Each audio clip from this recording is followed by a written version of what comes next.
Good morning. जो history वाला class चल रहा था, क्या होम रूल लीग चल रहा था? ठीक है, होम रूल लीग तो याद है अर्चना? पूछेंगे तो बता दोगी। होम रूल लीग आयोग का अडियार में मुख्यालय जो है कौन स्थापित किए थे? अडियार में जी, अडियार है मद्रास में।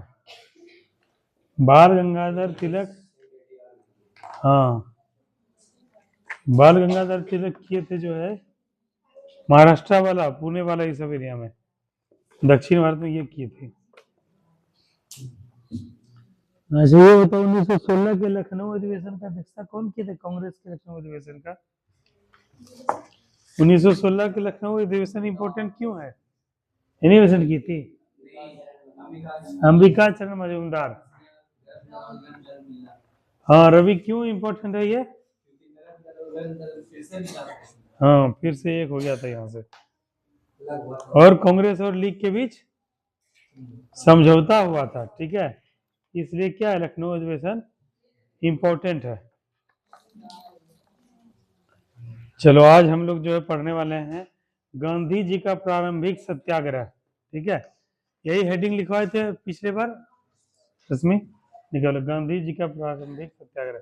और ये दोनों बन नहीं आई, दोनों अंशु और आर्ची।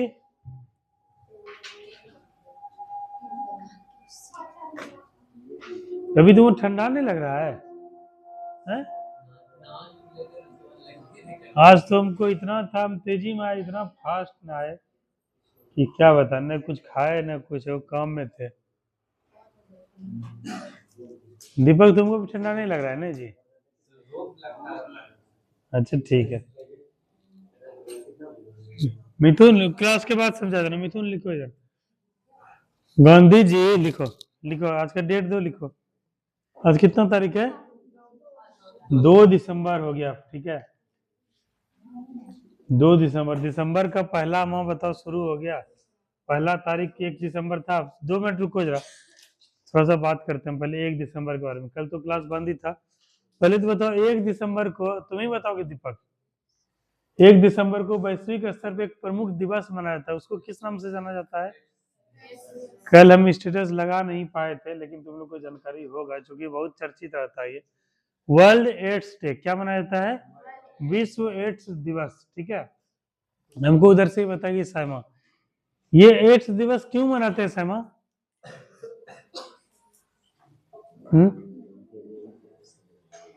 बताओ।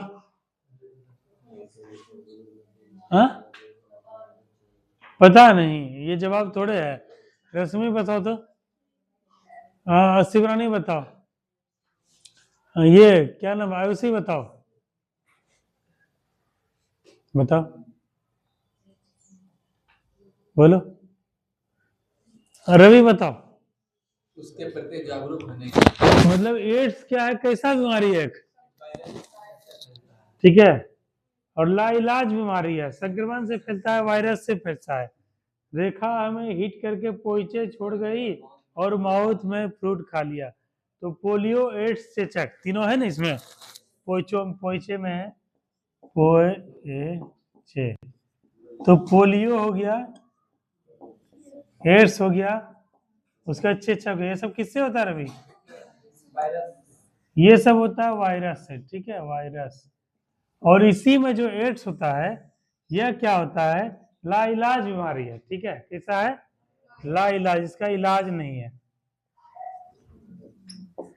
और यह क्या होता है, इसी को जागरूक करने के लिए आदमी क्या होता है कि अगर एड्स वगैरह हो गया, जैसे कैंसर और एड्स, ये दोनों बहुत घातक बीमारी है, ठीक है। कैंसर का चलो लोग क्या है उपचार कर लेता है, करोड़ों रुपया अरबों रुपया खर्चा हो जाता है तो ठीक हो जाता है, बच जाता है, लेकिन इसका कोई उपाय नहीं है, ठीक है। और यह जो है इसी के बारे में जागरूक करने के लिए, आदमी को अवेयर करने के लिए क्या होता है, पूरा विश्व भर में जागरूक करने के लिए विश्व भर में मनाया जाता है विश्व एड्स दिवस। अब यहाँ पर आ गया तो थोड़ा सा इसमें क्या एक पेच होता है, एड्स में 2-4 चीज होता है क्योंकि तुम लोग 18+ हो, सब मेच्योर हो, सब समझदार हो, तो थोड़ा सा खुल के उस पर बात करेंगे, खुल के नहीं, थोड़ा सा सीमित रूप में ही काम करेंगे, ठीक है, ताकि तुम लोग को जानकारी हो। यह जो है फैलता क्या है कि ब्लड के थ्रू फैलता है, खून के थ्रू फैलता है। जैसे दो चीज होता है रवि, जैसे गांव घर में देखे होगी तुम लोग भी, सुइया सबको लगा है, लगा है सुइया, सबको लगा है सुइया। सुइया में देखे हो रवि कि जितने बार डॉक्टर या जो है नर्स या फिर जो भी सुई लगाते हैं, प्रत्येक बार नीडल चेंज करते हैं, देखे हो। तुम लोग जैसे दाढ़ी वाड़ी बनवाते हो, बाल वाल कटवाते हो, देखे होगे नाई वगैरह जो है जितने बार भी काटते हैं ब्लेड चेंज, कभी लगता होगा कथी जुटर चेंज कर, बचपन में लगता होगा जब 1-1 2 रुपया का बहुत महत्व होगा, हरदम चेंज करता है, अभी भी चेंज करता है। तो ऐसा क्यों करता है बताओ, लड़के को बताएगा मिथुन क्यों करता है ऐसा, संक्रमण बीमारी हम लोग दूसरे में नहीं फैल जाती। क्यों करता है दीपक? वही तो मिथुन बोला, तुम अपने मुंह से यही बात बोलो ना जी, कैसे बोलने कैसे आएगा, हाँ बोलो। ताकि किसी के बीमारी शरीर में फैले बीमारी को ब्लड के माध्यम से दूसरे माध्यम शरीर में व्यक्ति में प्रवेश नहीं कर जाए। हाँ रवि क्या बोल रहे हो? हर एक मनुष्य में अभी कहीं ना कहीं कोई ना कोई बीमारी है, और वो बीमारी जब हम जैसे ब्लेड से काटा है तो वो जब उसमें ब्लेड लगा होगा, ब्लेड में ब्लड लगा होगा, तो वही अगर दूसरे में फिट करेंगे तो उसमें जाकर मिल जाएगा, जिसके कारण वो चेंज हमेशा करते रहते हैं। हाँ वो करते रहेगा, तो ये चीज सबसे इम्पोर्टेंट है, ठीक है। तो इसमें जो सबसे जो ये होता है, खून तुम लोग को लगता है समान सा खून है, खून में जब तुम लोग देखे हो कभी उसमें माइक्रोस्कोप में देखी हो, ठीक है, उसमें बहुत सारा वो रहता है, ठीक है, सेल्स वगैरह बहुत जब बहुत रहता है। तुम लोग कभी अगर प्रैक्टिकल किए होगे देखे होगे, और तुम लोग अभी भी ब्लड जांच करना जाते हो ना कभी, उसमें देखो एक बूंद लेता है, उसको इतना सा शीशा टाइप का रहता है, ऐसे टाइप का, इसी जगह देता है, इसको खून को ऐसे करके फैलाता है, माइक्रोस्कोप अंदर घुसा के ऐसे करके देखता है, ऐसे ऐसे करके देखता है ना, तो खून में बहुत सारा तत्व रहता है। यही क्या होता है, ये एड्स जो है बेसिकली जो खून के माध्यम से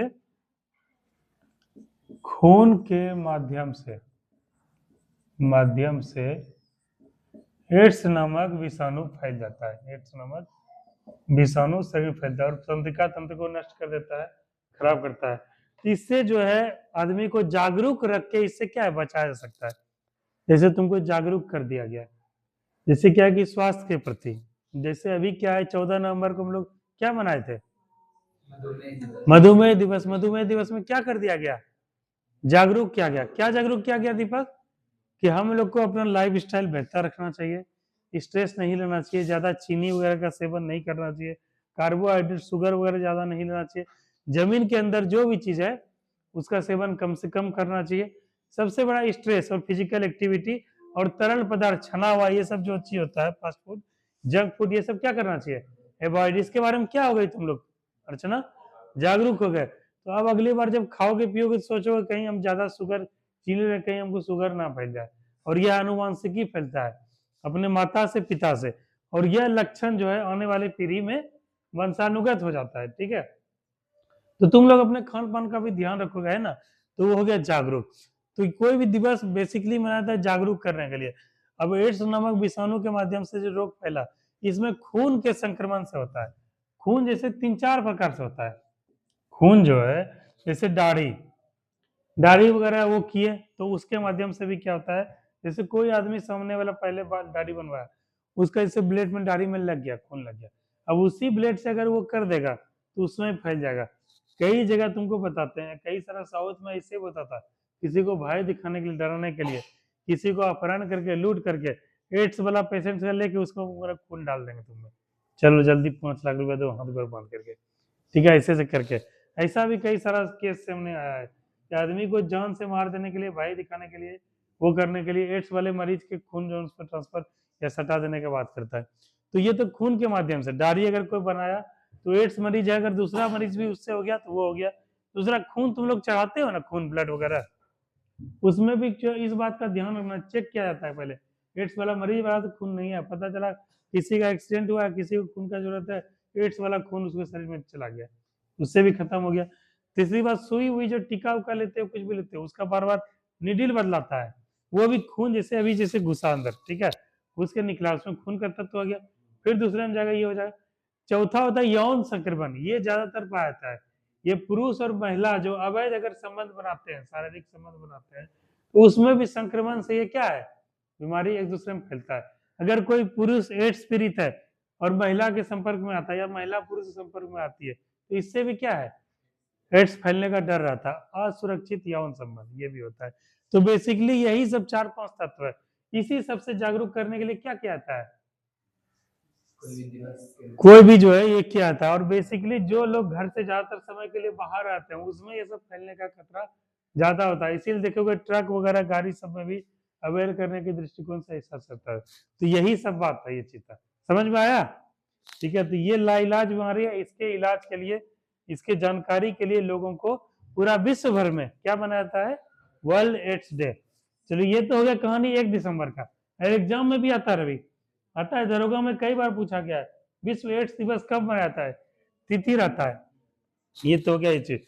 अब दूसरा क्या है, इसके साथ साथ क्या है कि यह विशेष दिन इसलिए भी है क्योंकि आज इस साल का आखिरी महीना है, इस साल का आखिरी महीना का पहला दिन ये है। ठीक है, अब तुम लोग के पास 30 दिन है इस साल में, जो है जिसके साथ गिला शिकवा हुआ कुछ भी हुआ वो सबको भुला के नए साल से नया शुरुआत करने का। एक तो ये हुआ, दूसरा क्या है रवि, हर लड़के को हर लड़की को ये साल बहुत कुछ सिखा के गया, सिखाया ना, अच्छा अनुभव, खराब अनुभव, सही गलत का फर्क, सही। तो ये सब चीज को भी क्या एक तरह से आने वाले साल में ये सब चीज का दुष्प्रभाव अगले साल पे नहीं पड़े, ये भी हम लोग को सबक सीखने का है। दूसरा क्या है कि अब तुम लोग का फिर से मौका है, ये दिसंबर में नहीं वैसा कर सके थे 2024 में, 2025 से करेंगे बढ़िया शुरुआत। तो जो सब पढ़ाई कर चुकी 2025 में बहुत कुछ बदलने वाला है। विद्यार्थियों के लिए विशेषकर क्या है, नौकरी लेने का बेहतर अवसर है लड़का और लड़की के लिए, क्योंकि अगले साल चुनाव भी होने वाला है, फिर 2026 में भी चुनाव होगा। बेसिकली 25 ही है चूंकि विधानसभा होता है, तो बहुत ज्यादा वैकेंसी आने वाला है।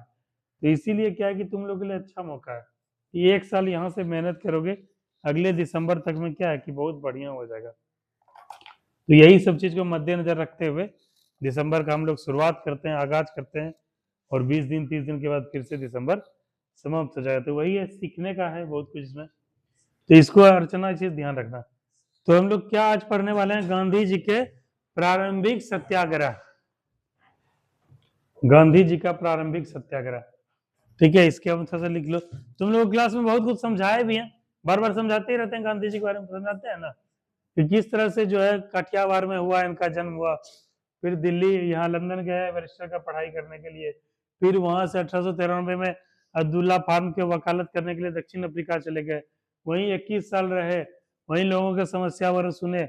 उसके बाद क्या है कि 9 जनवरी कितना है, कितना फरवरी, 9 जनवरी 1915 को भारत आ गए, फिर लखनऊ अधिवेशन अटेंड किए, फिर 1917 से आंदोलन प्रारंभ किया। उसके बाद से तुम लोग तो 42 तक भारत छोड़ो तक जानते ही हो। तो बेसिकली यही था, इसी के बारे में थोड़ा सा आज लिखेंगे हम लोग। लिखो 9 जनवरी 1915 को 9 जनवरी 1915 को गांधी जी, 9 जनवरी 1915 को गांधी जी दक्षिण अफ्रीका से भारत आए।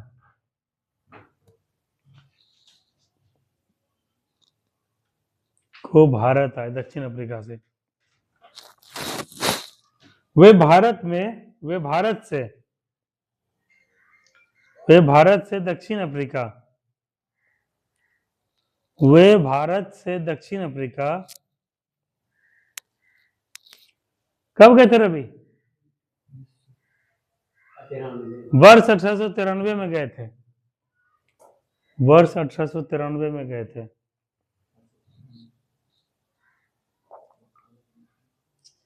उसके बाद 1894 में ये क्या किए थे, वहां से दक्षिण अफ्रीका जो गए वहां पे क्या कि सत्याग्रह सब करने का जो है प्लानिंग वगैरह करने लगे। उसी क्रम में क्या नटाल भारतीय कांग्रेस का गठन किए और इंडियन ओपिनियन नामक अखबार का प्रकाशन भी प्रारंभ किया। तो लिखो अगला पॉइंट, 1894 ईस्वी में, अगला पॉइंट अर्चना, 1894 ईस्वी में, 1894 ईस्वी में दक्षिण अफ्रीका में दक्षिण अफ्रीका में गांधी जी ने नटाल भारतीय कांग्रेस, ये क्वेश्चन आता है, कहीं पे नडाल भी लिखा रहेगा, नडाल भारतीय कांग्रेस, नडाल भारतीय कांग्रेस का गठन किया, नडाल या नटाल भारतीय कांग्रेस का गठन किया।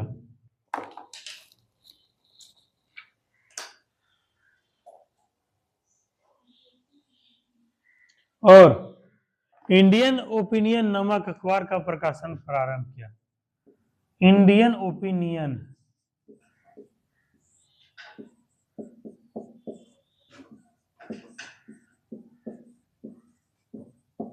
इंडियन ओपिनियन नामक अखबार का प्रकाशन प्रारंभ किया।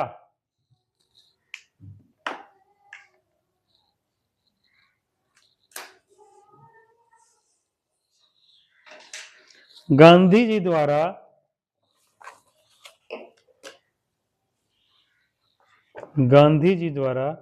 सत्याग्रह का प्रथम प्रयोग, गांधी जी द्वारा सत्याग्रह का प्रथम प्रयोग वर्ष 1906 में दक्षिण अफ्रीका में किया गया था। दक्षिण अफ्रीका में किया गया था।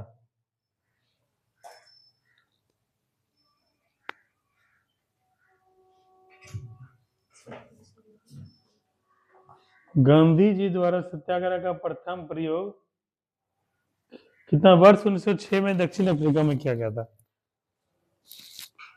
वर्ष 1906 में दक्षिण अफ्रीका में किया गया था।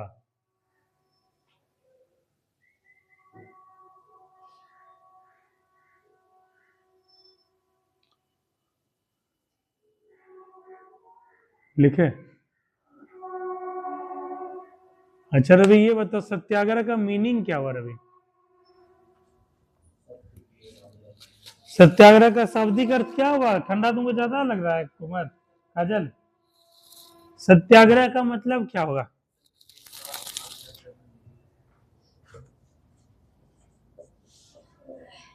सत्याग्रह एक सिनेमा भी आया था जी। हाँ?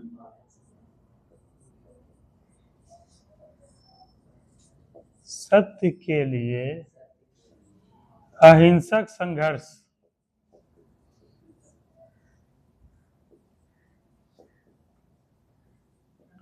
जैसे एक कहावत है दीपक कि सत्य जो है, क्या बोलते हैं, सत्य पराजित हो सके, क्या बोलते हैं, क्या लिखा वो क्या है, क्या है काजल तुम जानती होगी? सत्य जो है परेशान हो सकता है मगर पराजित नहीं, है ना? एक कहावत, सत्य परेशान हो सकता है मगर पराजित नहीं। सत्य परेशान हो सकता है किंतु पराजित नहीं, किंतु पराजित नहीं। सत्य के लिए मेरे प्रयोग।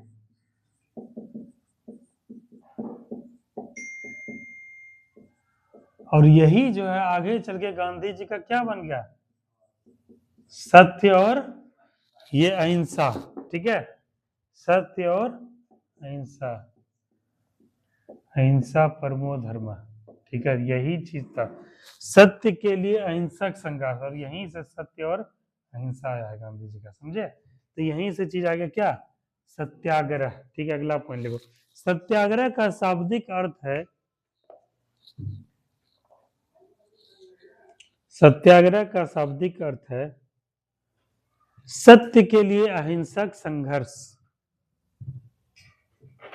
सत्य के लिए अहिंसक संघर्ष।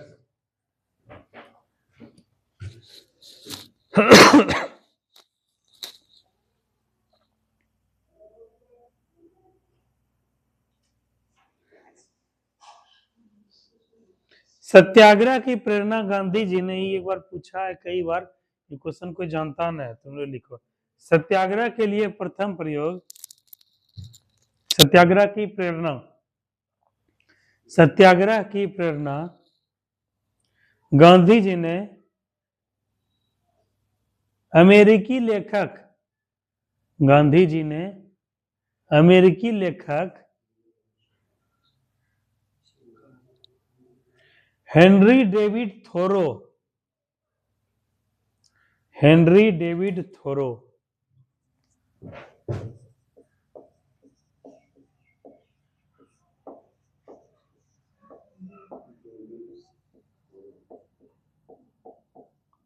हेनरी डेविड थोरो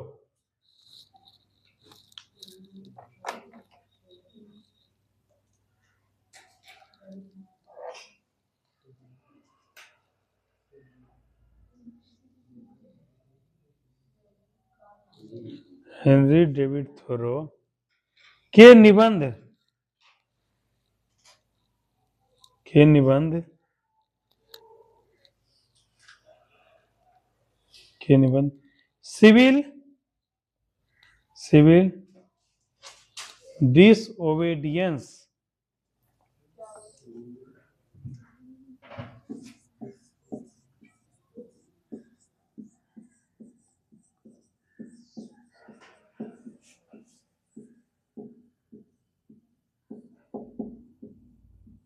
सिविल डिसओबीडियंस,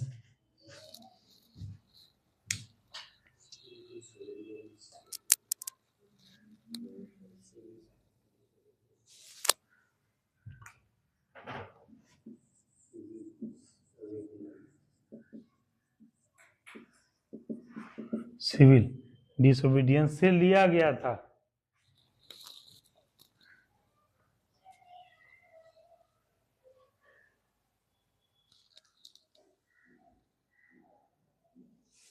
से लिया गया था।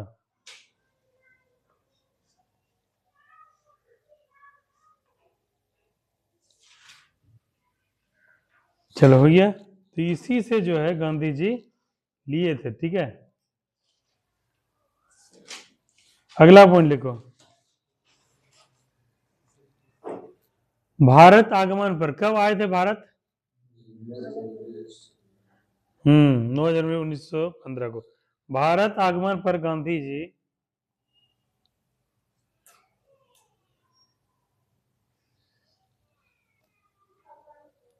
भारत आगमन पर गांधी जी गोपाल कृष्ण गोखले, गोपाल कृष्ण गोखले,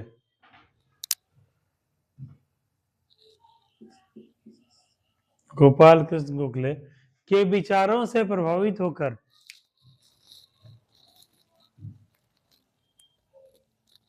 विचारों से सर्वाधिक प्रभावित हुए, गोपाल कृष्ण गोखले के विचारों से सर्वाधिक प्रभावित हुए।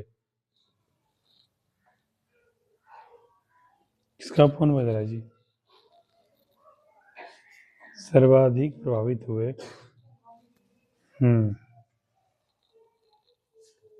जो आगे चलकर,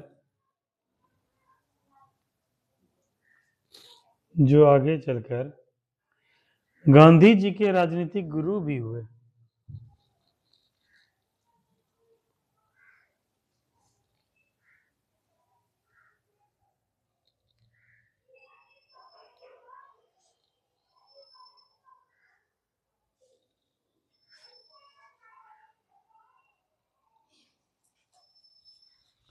राजनीतिक गुरु भी हुए, ठीक है। तो यहाँ मिथुन क्वेश्चन पूछा था, गांधी जी के राजनीतिक गुरु कौन थे?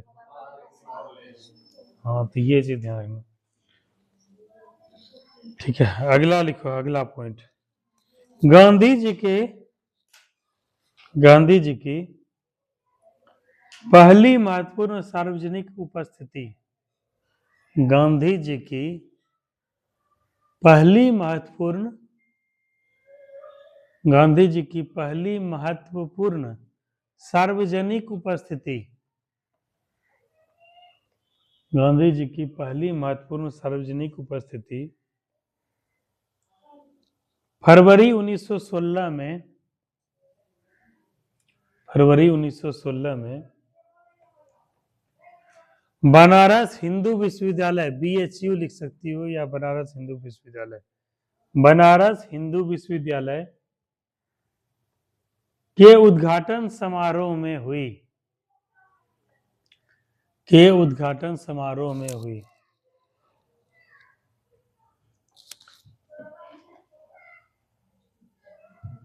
के उद्घाटन समारोह में हुई,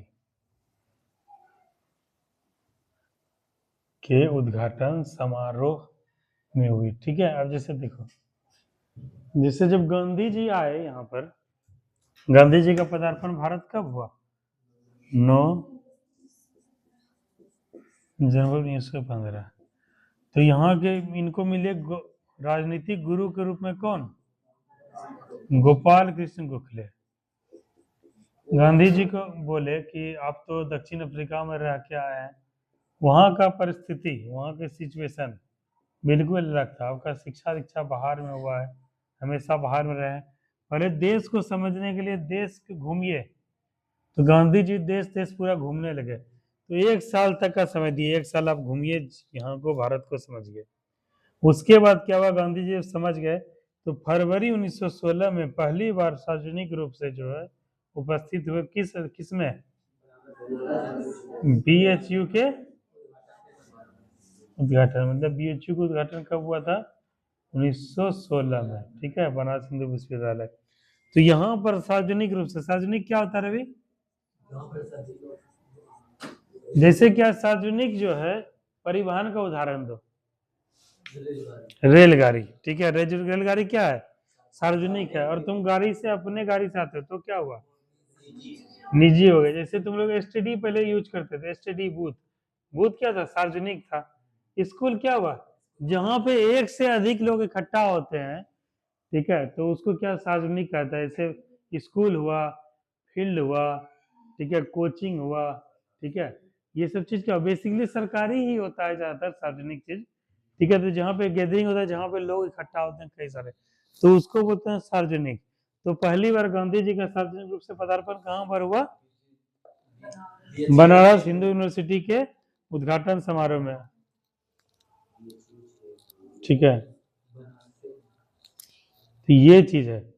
और 1915 से 16 तक गांधी जी जो है पूरा देश का भ्रमण किए। कहीं पे 1 वर्ष दिया जाता है, कहीं पे 2 वर्ष दिया जाता है। ठीक है, 15 से 16 का ड्यूरेशन था। तो यहाँ से गांधी जी समझे, और यहाँ से गांधी जी समझ के क्या है, अगला पॉइंट लिख ही लो। लिखो, गांधी जी ने गोपाल कृष्ण गोखले, गांधी जी ने गोपाल कृष्ण गोखले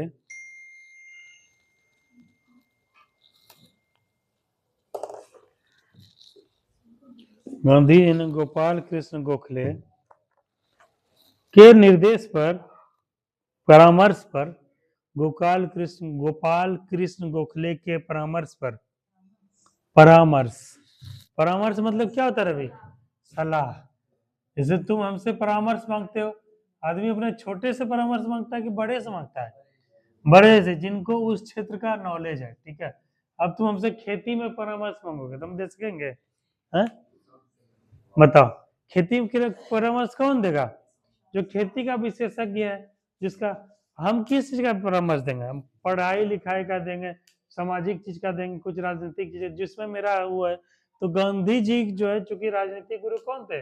गोपाल कृष्ण गोखले, तो इसीलिए राजनीतिक क्षेत्र के रूप में उनको परामर्श दिए। क्या परामर्श दिए? हाँ, 1 साल, कहीं 1 साल दिया हुआ, कहीं 2 साल दिया। वर्तमान में 2 साल लिखा था, 1915-16। कि आप 2 वर्ष 1915-16 पूरा देश का भ्रमण कीजिए। उसके बाद गांधी जी पूरा भ्रमण किए, उसके बाद जो है 2 साल क्या किए, उसके बाद से सत्याग्रह शुरू किए 1917 से। तो ये चीज लिखवा के पहले गांधी जी के बारे में थोड़ा परिचय लिखवाएंगे, फिर गांधी जी को पढ़ने का सबसे मौका नहीं मिलेगा। गांधी जी का परिचय, ठीक है, तो पहले से लिख लो कि क्या लिखवाए थे रवि? परामर्श पर 2 वर्ष, वर्ष 1915-1916, 2 वर्ष, ब्रैकेट 1915-1916 तक पूरे देश में भ्रमण किया।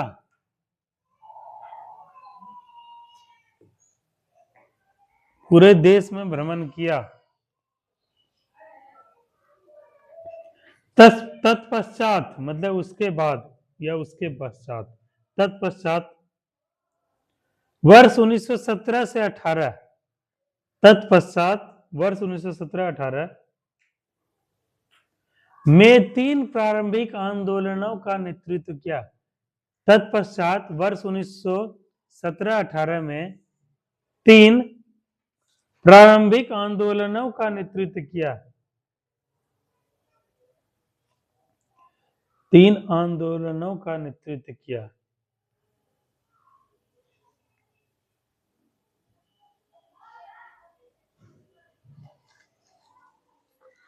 ठीक है, तो आंदोलन के बारे में बाद में विस्तार से हम लोग पढ़ेंगे।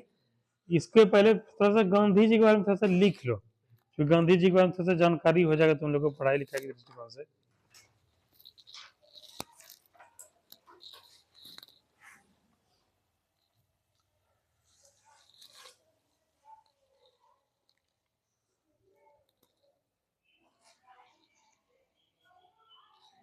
आंदोलन नेतृत्व किया। अभी कुछ और भी पॉइंट है रवि, 1-2 पॉइंट और लिख लो, उसको बाद में करना। ठीक है, गांधी जी जिस समय भारत आए, हाँ वही जो 3 आंदोलन का नेतृत्व किया था ना, उसके बाद और 2 पॉइंट था। गांधी जी जब भारत आए उस समय क्या हो रहा था रवि, कुछ वैसा था, तुम ही लोग बताओ तो। जब गांधी जी भारत आए उस समय क्या परिस्थिति था अर्चना, क्या आयुषी, क्या परिस्थिति था गांधी जी जब भारत आए तो? अंग्रेज अरे वो तो गुलाम हम लोग जो है उसी समय से 1757 का जो प्लासी का युद्ध हुआ, उसके बाद बक्सर का युद्ध हुआ, मान के चलो वहीं से हम लोग गुलामी की जंजीर में बंध गए थे। ये तो बहुत पुराना बात है जो सब जानता है। उस समय क्या स्थिति चल रहा था रवि, कुछ मिथुन आ रहा है दिमाग में, हिट कर रहा है अर्चना? वो तो चल ही रहा था, वो तो किसान जब 1773 का अधिनियम चालू हुआ था, कौन सा रेगुलेटिंग एक्ट, यहीं से किसानों पर अत्याचार का नकेल कैसे जाने लगा था। ठीक है, कागजी तौर पे, कानूनी तौर पे उससे पहले भी होता था, लेकिन यहाँ से वैध रूप से जो है जमींदारी प्रथा रेगुलेटिंग एक्ट लाके चलने लगा। और बताओ, कुछ दिमाग पे जोर डालो, दीपक बताओ। हाँ बताओ, गांधी जी कब भारत आए थे? 9 जनवरी 1915 को।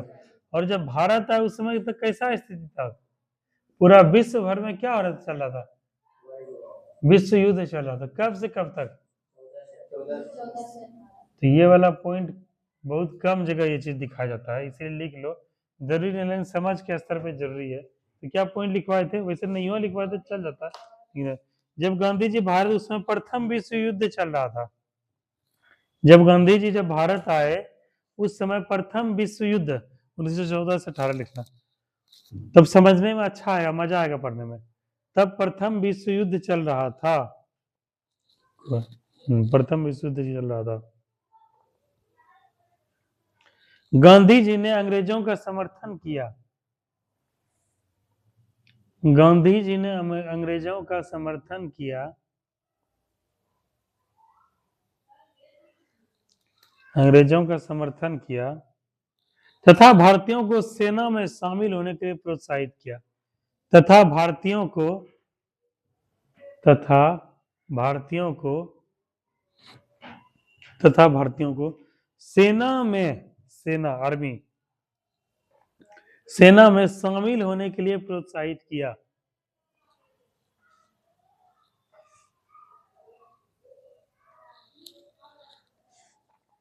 जिसके लिए उन्हें सेना में भर्ती करने वाला सार्जेंट भी कहता है। जिसके लिए गांधी जी को, जिसके लिए गांधी जी को सेना में भर्ती करने वाला सार्जेंट भी कहा जाता है। जिसके लिए गांधी जी को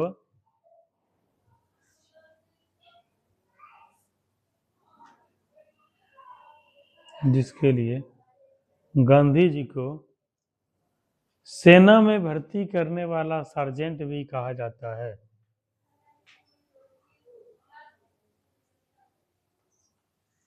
सेना में भर्ती करने वाला सार्जेंट भी कहा जाता है।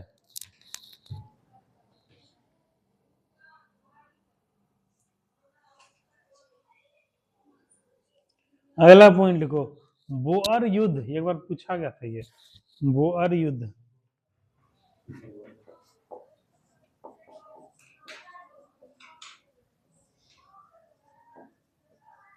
देखो बोअर युद्ध ब्रैकेट 1899 से 1902।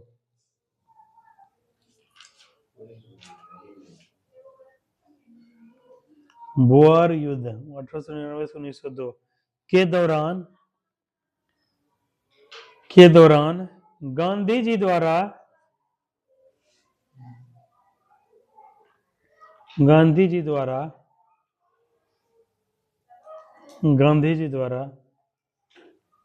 किए गए चिकित्सकीय सेवाओं, गांधी जी द्वारा किए गए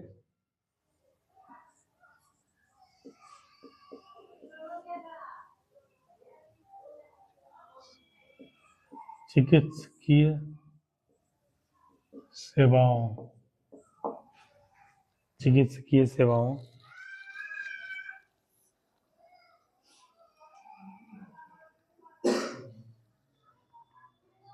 के लिए ब्रिटिश सरकार ने 1915 में उन्हें कैसर ए हिंद की उपाधि, कैसर ए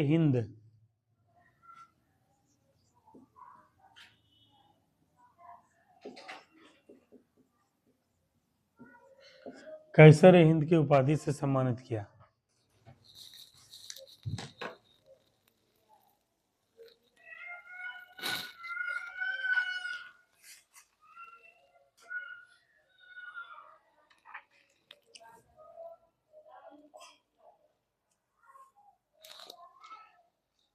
ठीक है, अब लिखो गांधी जी एक परिचय, गांधी जी का सामान्य परिचय। गांधी जी का सामान्य परिचय, ये तो जानती होगी तुम काजल। पूजा किधर है? पूजा आई है? हाँ, पूजा से पूछेंगे। गांधी जी का सामान्य परिचय आज पूजा बताएगी। बताओ पूजा, कुछ गांधी जी के बारे में बताओ।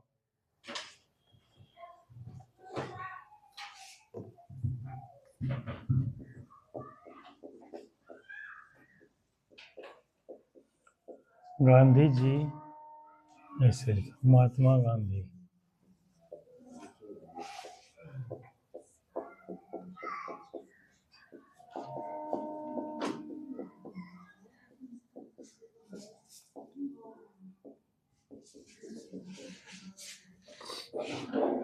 बताओ पूजा, समाज नेहा क्यों नहीं आई?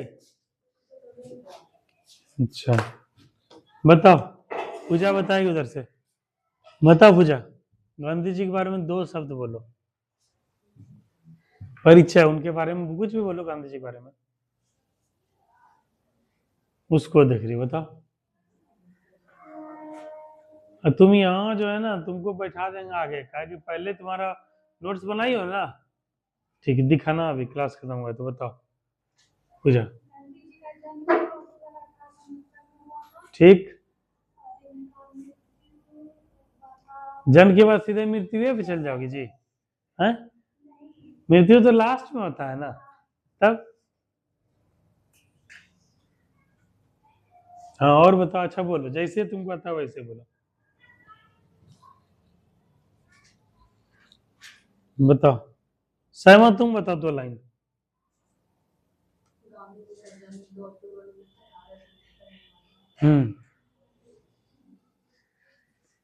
बताओ। हाँ ठीक है, डायरेक्ट राष्ट्रपिता ही कहा जाता है, इतना तो बच्चा भी जानता है। तुम बताओ दीपक, बताओ। तुम ना में सर का हिलाते हो, कुछ भी पूछते हैं तो ऐसे से पहले ऐसे से करता है। शिवरानी बताओ, गांधी जी के बारे में 2 शब्द बताओ।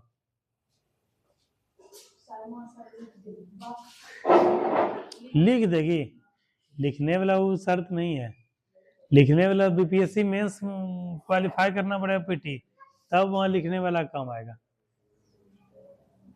हाँ बताओ शिवरानी बताओ। 69 में गुजरात के पोरबंदर में हुआ था। हाँ ठीक। और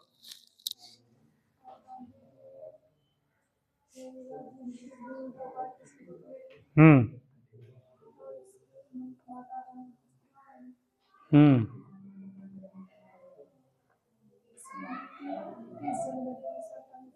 हम्म हम्म तुम लोग को गांव में वैसा नहीं पढ़ा गया? कौन कोचिंग में तुम पढ़े थे? हाँ शारदीय कोचिंग में। शारदीय कोचिंग में तो अच्छे सब टीचर थे जी।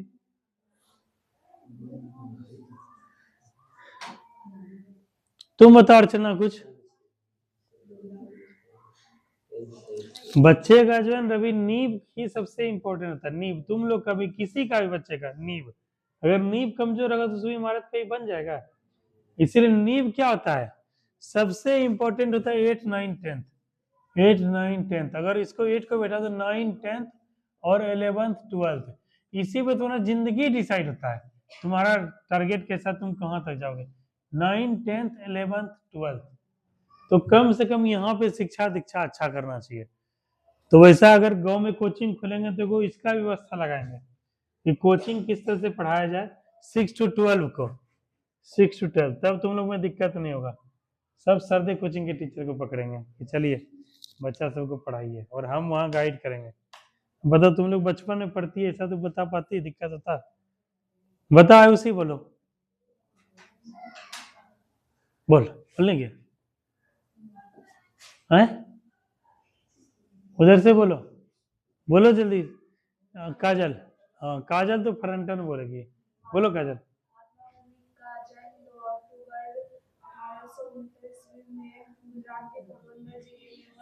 हम्म उनके पिता का नाम करमचंद गांधी था, उनकी माता पुतलीबाई थी और उनकी प्रारंभिक शिक्षा पोरबंदर के स्थानीय विद्यालय में हुआ था। और उनका विवाह कस्तूरबा गांधी, एक साहसी लड़की जिसका 13 वर्ष की उम्र में शादी करा दिया गया था। और उन्होंने प्रारंभिक शिक्षा के अलावा आगे की पढ़ाई के लिए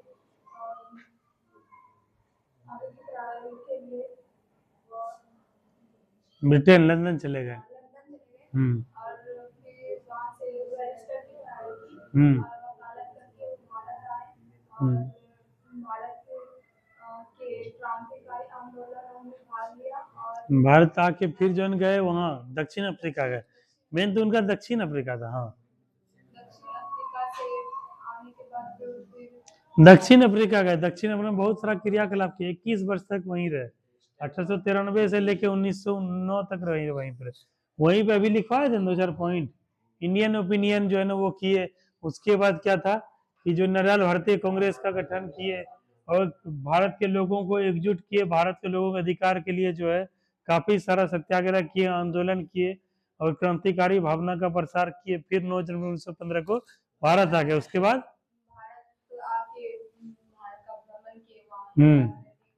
गुरु, वहीं उनको राजनीतिक गुरु गोपाल कृष्ण गोखले मिले। भारत को समझे, वहाँ की स्थिति को समझे और भारत के लिए क्रांतिकारी आंदोलन। हाँ क्रांतिकारी नहीं बोला जाएगा, क्रांतिकारी चूंकि हाँ आंदोलनों की शुरुआत की, जिसको जो है हम लोग जो है गांधी जी के प्रारंभिक आंदोलन चंपारण सत्याग्रह से भारत छोड़ो आंदोलन तक समझा जा सकता है, देखा जा सकता है, जिसमें मुख्य रूप से सत्य अहिंसा का प्रयोग करते हुए आंदोलन का को जो है प्रसार किए और देश को आज़ादी दिलाने में सबसे महत्वपूर्ण भूमिका निभाए।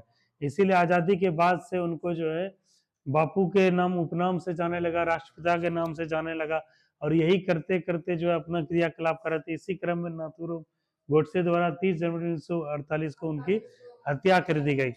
और जो है इसके बाद क्या है, हम उनके दिवस को, शहादत को याद करने के लिए, उनके जन्म को याद करने के लिए गांधी दिवस, अहिंसा दिवस और शहीद दिवस, शहादत दिवस के रूप में मनाते हैं। और गांधी जी का विचार, गांधी जी का सोच जो है आज के वर्तमान परिदृश्य में देश विदेश सब जगह प्रासंगिक है। उनके आचरण को, उनके गुण को, उनके क्रियाकलाप को अपने जीवन में अगर हम लोग उतारें तो अपने जीवन को बेहतर करते हुए एक बेहतर समाज और देश का निर्माण हम लोग कर सकते हैं। धन्यवाद। हो गया बात खत्म, इतना सा तो बात था। तो लिखो अब इसको थोड़ा सा, ठीक है। गांधी जी का जन्म, अच्छा से लिखो ताकि सब बात, रुको एक सेकंड रुको, जैसे रुको 1 मिनट रुको रुको रुको रुको, होल्ड करो होल्ड करो, केवल लिखाना उद्देश्य पढ़ाना नहीं, सबसे सब कहीं मिल जाएगा। हमको एक बात बताओ, अभी जैसे क्लास में है जितने बच्चे हैं, एक कोई एक शब्द बोला, कोई 2 शब्द बोला, इसमें से जो है एक जो है काजल अच्छा बोली, बहुत बढ़िया बोली, एक्सेलेंट बोली तुम लोग में से। तो काजल, ये तुम भी चाहो कि मेरा दोस्त साथी भी जो है इसी तरह से बोले, इसी तरह से वो करे, तो तुम ऐसा क्या चीज जो है तुमको अंदर से इतना बोलने के लिए, इतना जानकारी के लिए क्या, कैसे यहाँ तक पहुंचे, कुछ बताओ, ताकि शिवरानी भी आगे चल के बोले, आयुषी बोले, साइमा बोले, नेहा बोले, ठीक है बताओ। मेन बात है सर, हमको ना मतलब बच्चे से ही मतलब बोलना सिखाया गया। मतलब पहले हम भी इतना बोलते नहीं ऐसे थे, ध्यान दो इधर। पहले हम भी इतना बोलते नहीं थे, तो टीचर लोग बोलते थे कि क्यों नहीं बोलती है, क्यों मतलब बैठी रहती है एकदम गुमसुम टाइप से रहती है।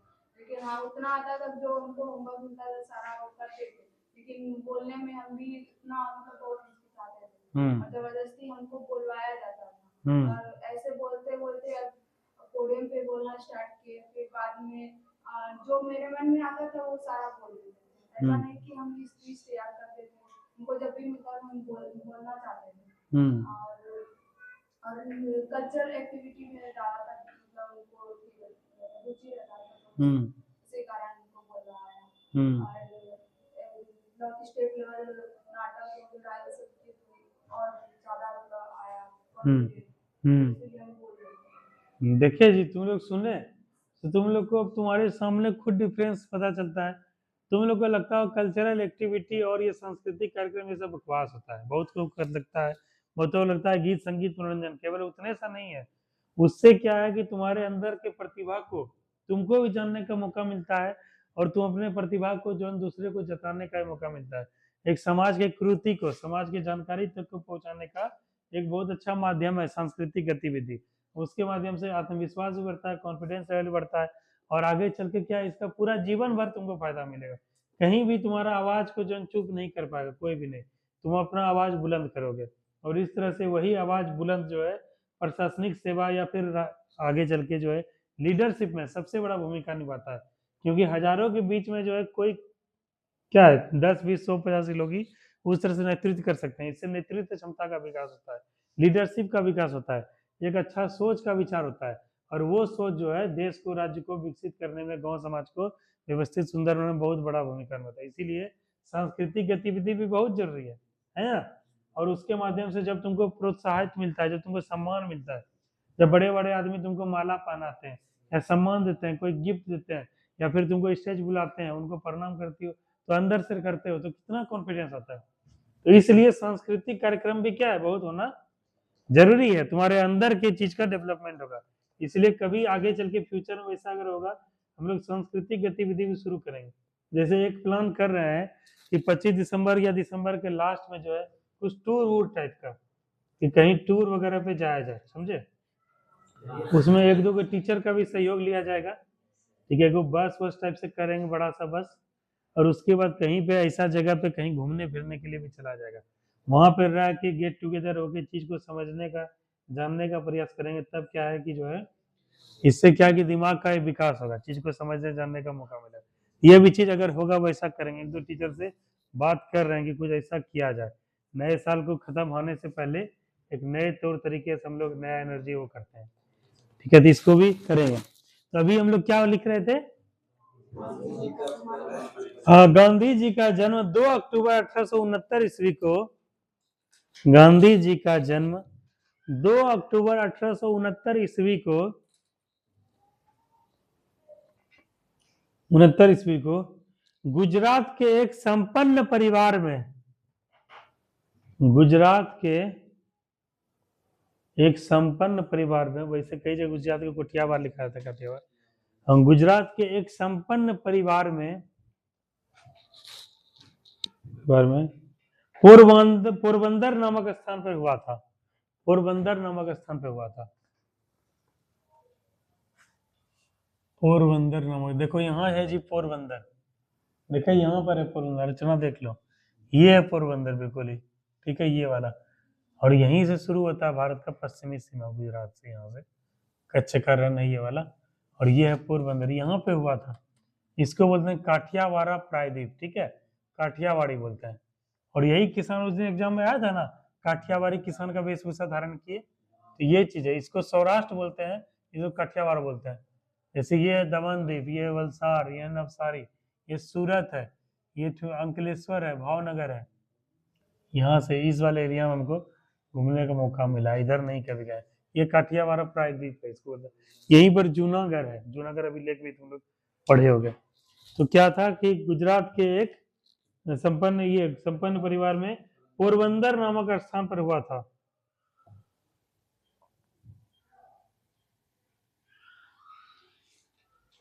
अपनी, ये शॉर्ट में लिखा रहे हैं क्योंकि ये सब चीज तुमको मिल जाएगा बस बेसिकली समझने के लिए। अपनी वकालत की पढ़ाई पूरी करके, अपनी वकालत की पढ़ाई इंग्लैंड से पूरी करने के बाद, इंग्लैंड से पूरी करने के बाद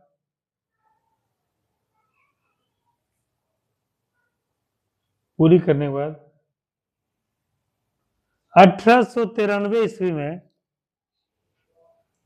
पूरी करने के बाद 1893 ईस्वी में दक्षिण अफ्रीका में, दक्षिण अफ्रीका में व्यापार करने वाले, दक्षिण अफ्रीका में व्यापार करने वाले भारतीय मुसलमान व्यापारी, व्यापार करने वाले भारतीय मुसलमान व्यापारी दादा अब्दुल्ला का मुकदमा, दादा अब्दुल्ला का मुकदमा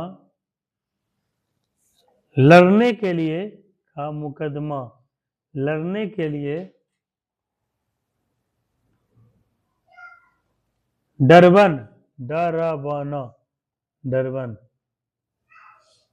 ब्रैकेट में लिखो दक्षिण अफ्रीका, ब्रैकेट में दक्षिण अफ्रीका चले गए।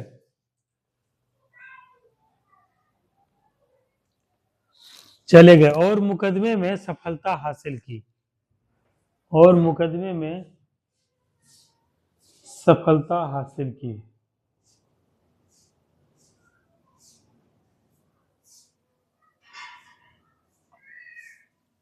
सफलता हासिल की, ठीक है। अगला पॉइंट लिखो रवि।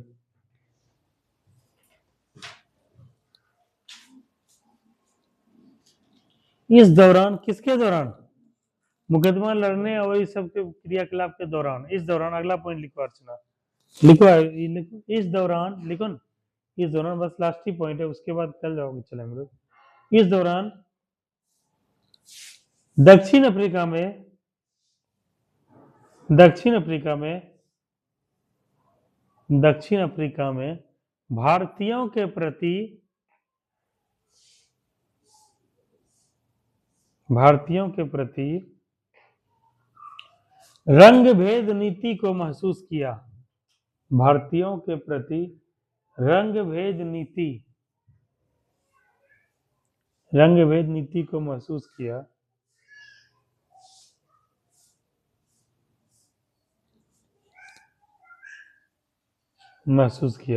वहां पर प्रत्येक भारतीय को, वहां पर प्रत्येक भारतीय को, वहां पर प्रत्येक भारतीय को पंजीकरण प्रमाण पत्र लेना, रजिस्ट्रेशन, पंजीकरण प्रमाण पत्र लेना,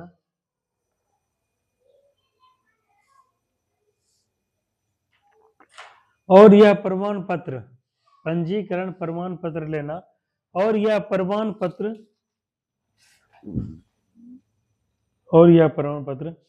हर समय अपने पास रखना अनिवार्य था,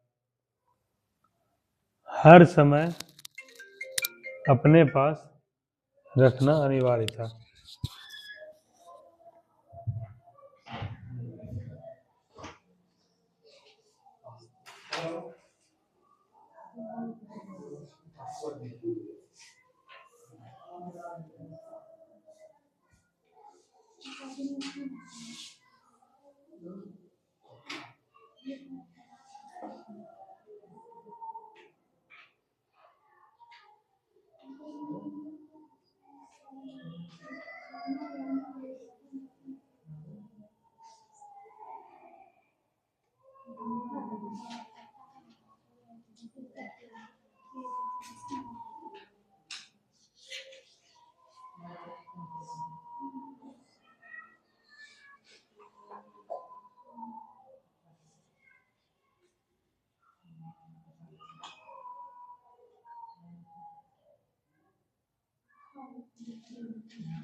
एग्जाम लेने से पहले फॉर्म भरने से पहले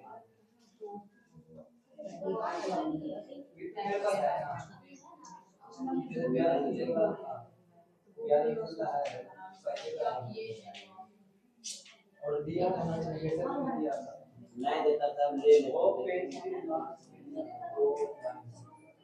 तो तुम्हें राजा सबसे लास्ट में दिया था यही बता तो कोई नहीं इसको पढ़ा कोई पढ़ा वही करके नहीं दिया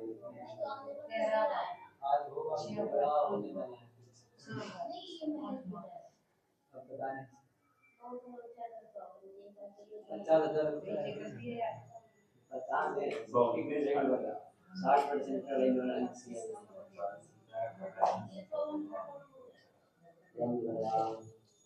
देखते हैं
कहाँ पढ़ते हैं? तो गांधी जी के बारे में क्या हम लोग पढ़ रहे थे कि ऐसी यही जो है शुरुआत किए थे उतना दिन रहने के बाद। तो अपने पास जो यही जो प्रमाण पत्र हमेशा रखना अनिवार्य था। तो ये सब को देखते हुए, ये सब चीजों को करते हुए क्या हुआ था कि जो है यही देखे कि बहुत भेदभाव हो रहा है और काले गोरे का रंग भेद हो रहा है। और क्या है कि भारतीय जब वहां पे रह रहे हैं तो इनको रखने के लिए क्या है, प्रमाण पत्र हमेशा दिखाना पड़ता है, भारतीय ये रजिस्ट्रेशन। तो यही सब समझ के क्या हुआ, उनको जो है काफी ज्यादा खराब लगा, काफी ज्यादा बुरा लगा। तो इसी में एशियाटिक जो है ना रजिस्ट्रेशन एक्ट के तहत ये सब किए और नडाल इंडियन कांग्रेस का स्थापना किया, शुरू किए। तो इसको अगला पॉइंट लिखो। अब कितना हुआ, 10:45 हो गया। एक कम करते हैं, यहाँ से अगला पॉइंट कल लिखते हैं, अब थोड़ा सा रिवीजन करते हैं, ज्यादा हो गया ये।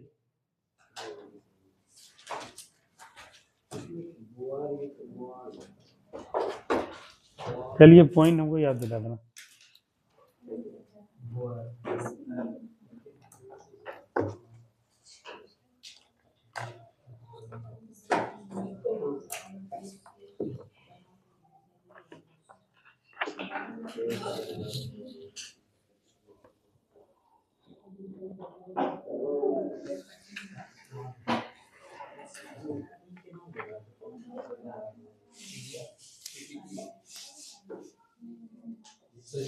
उस दिन रचना देखो कहाँ तक हुआ था, मॉडर्न हिस्ट्री का कहाँ तक हुआ था, निकालो page number 211, page number 211, page number 211।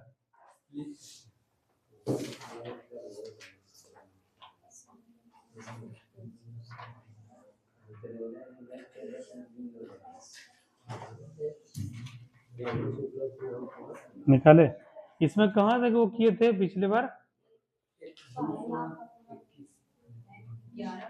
111 थे, पहला वाला किए थे, चौड़ी चौड़ा से करेंगे हम लोग। हाँ, और चौड़ी चौड़ा हत्याकांड आओ। देखो इसमें पहला है काजल, यही पॉइंट है, चौड़ी चौड़ा घटना कब हुई थी, ठीक है। चौरी चौरा का घटना सबसे पहले तो हम लोग देखे कि गांधी जी का क्या था सिद्धांत, सत्य और अहिंसा। क्या था, सत्य और अहिंसा। अहिंसा का मतलब क्या हुआ, हिंसा नहीं हो, जिसमें मारपीट नहीं हो, गाली गलौज नहीं हो, खून खराबा नहीं हो, ये सिद्धांत था उनका, ठीक है। और उसमें हम लोग देखते हैं कि जो है 5 फरवरी 1922 को क्या होता है, चौरी चौरा हत्याकांड रहता है। उसी में हम लोग आगे पढ़ेंगे, कल पढ़ेंगे या परसों पढ़ेंगे, 1920 में पढ़ेंगे, ठीक है। 1922 में क्या किए थे, असहयोग आंदोलन शुरू किए थे। असहयोग मतलब क्या है कि सहयोग अंग्रेजों का नहीं करना है। उससे पहले 1919 में किए थे खिलाफत आंदोलन। तो यह जो है लंबा चला था आंदोलन, लंबा चला था। इसी क्रम में क्या हुआ कि यह जो है भीड़ वगैरह क्या है, अपना गुस्से में आपा खो दिया और जाके जो है पुलिस स्टेशन को क्या दिया, जला दिया। तो वही एक घटना घटित हुआ और यही उत्तर प्रदेश के गोरखपुर में अभी भी है।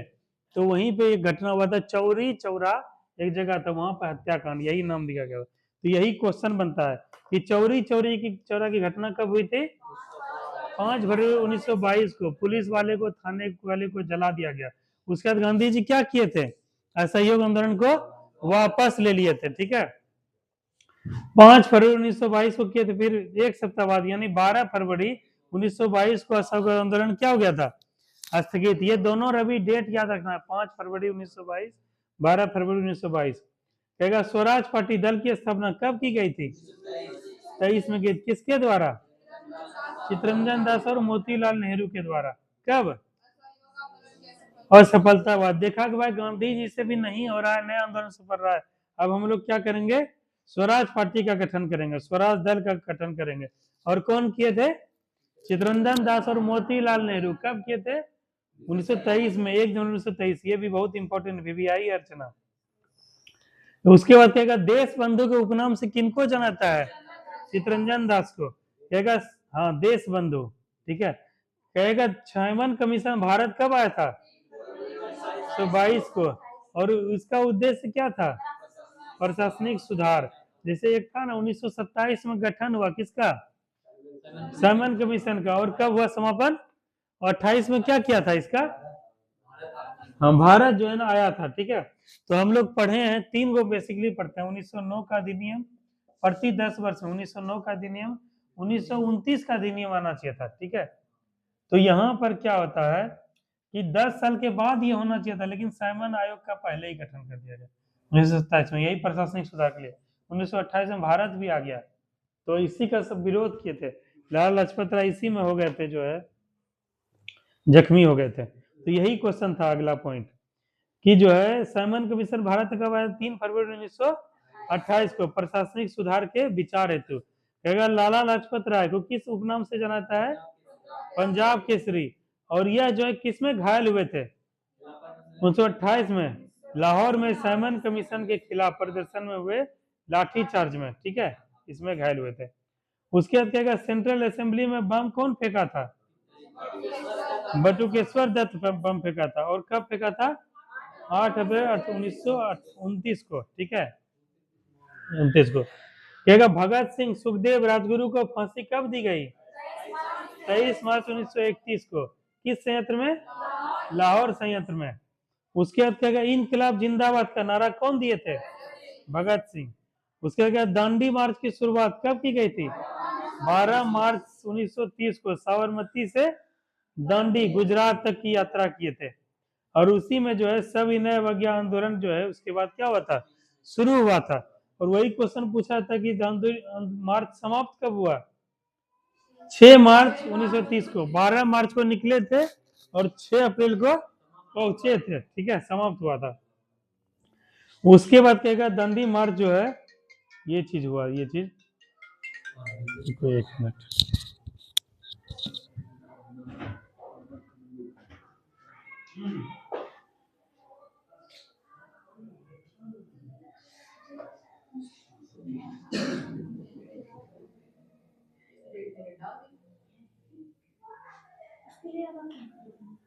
रवि आओ तो जरा यहाँ पे आगे तुम कंटिन्यू करो।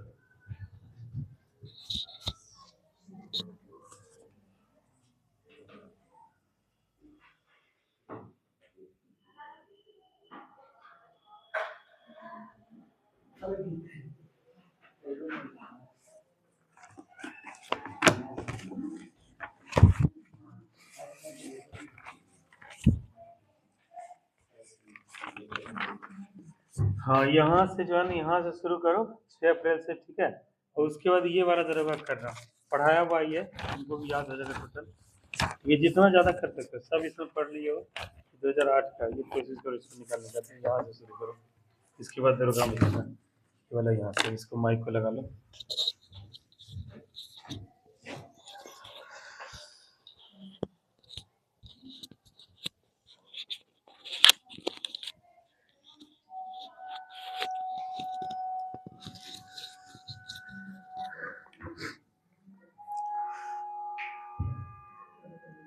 तो दांडी मार्च की शुरुआत कब हुई थी? 12 मार्च 1930 में। इसमें क्या हुआ था दांडी मार्च में?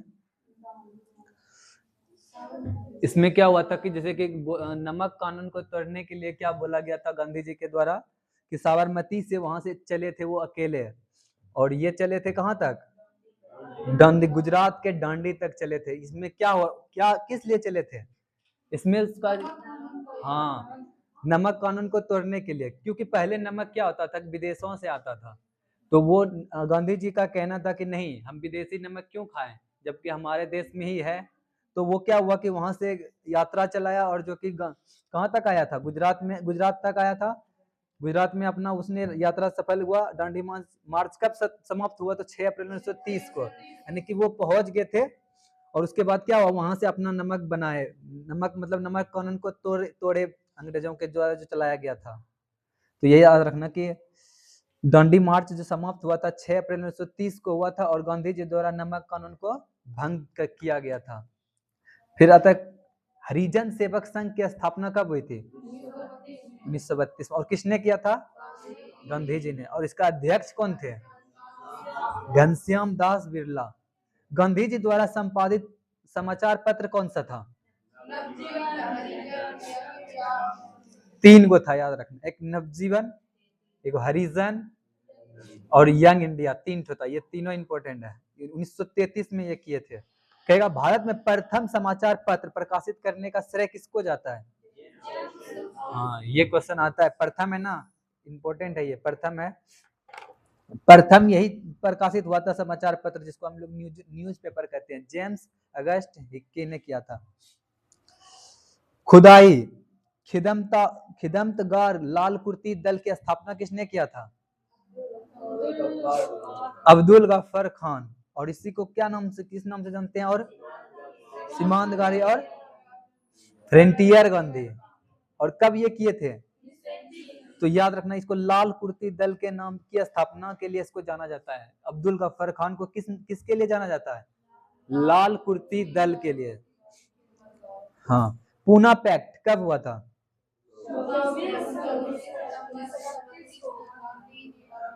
हाँ, पूना पैक्ट या फिर पूना समझौता भी आता है, तो याद रखना 24 सितंबर 1932 को हुआ था गांधी जी और अंबेडकर के बीच।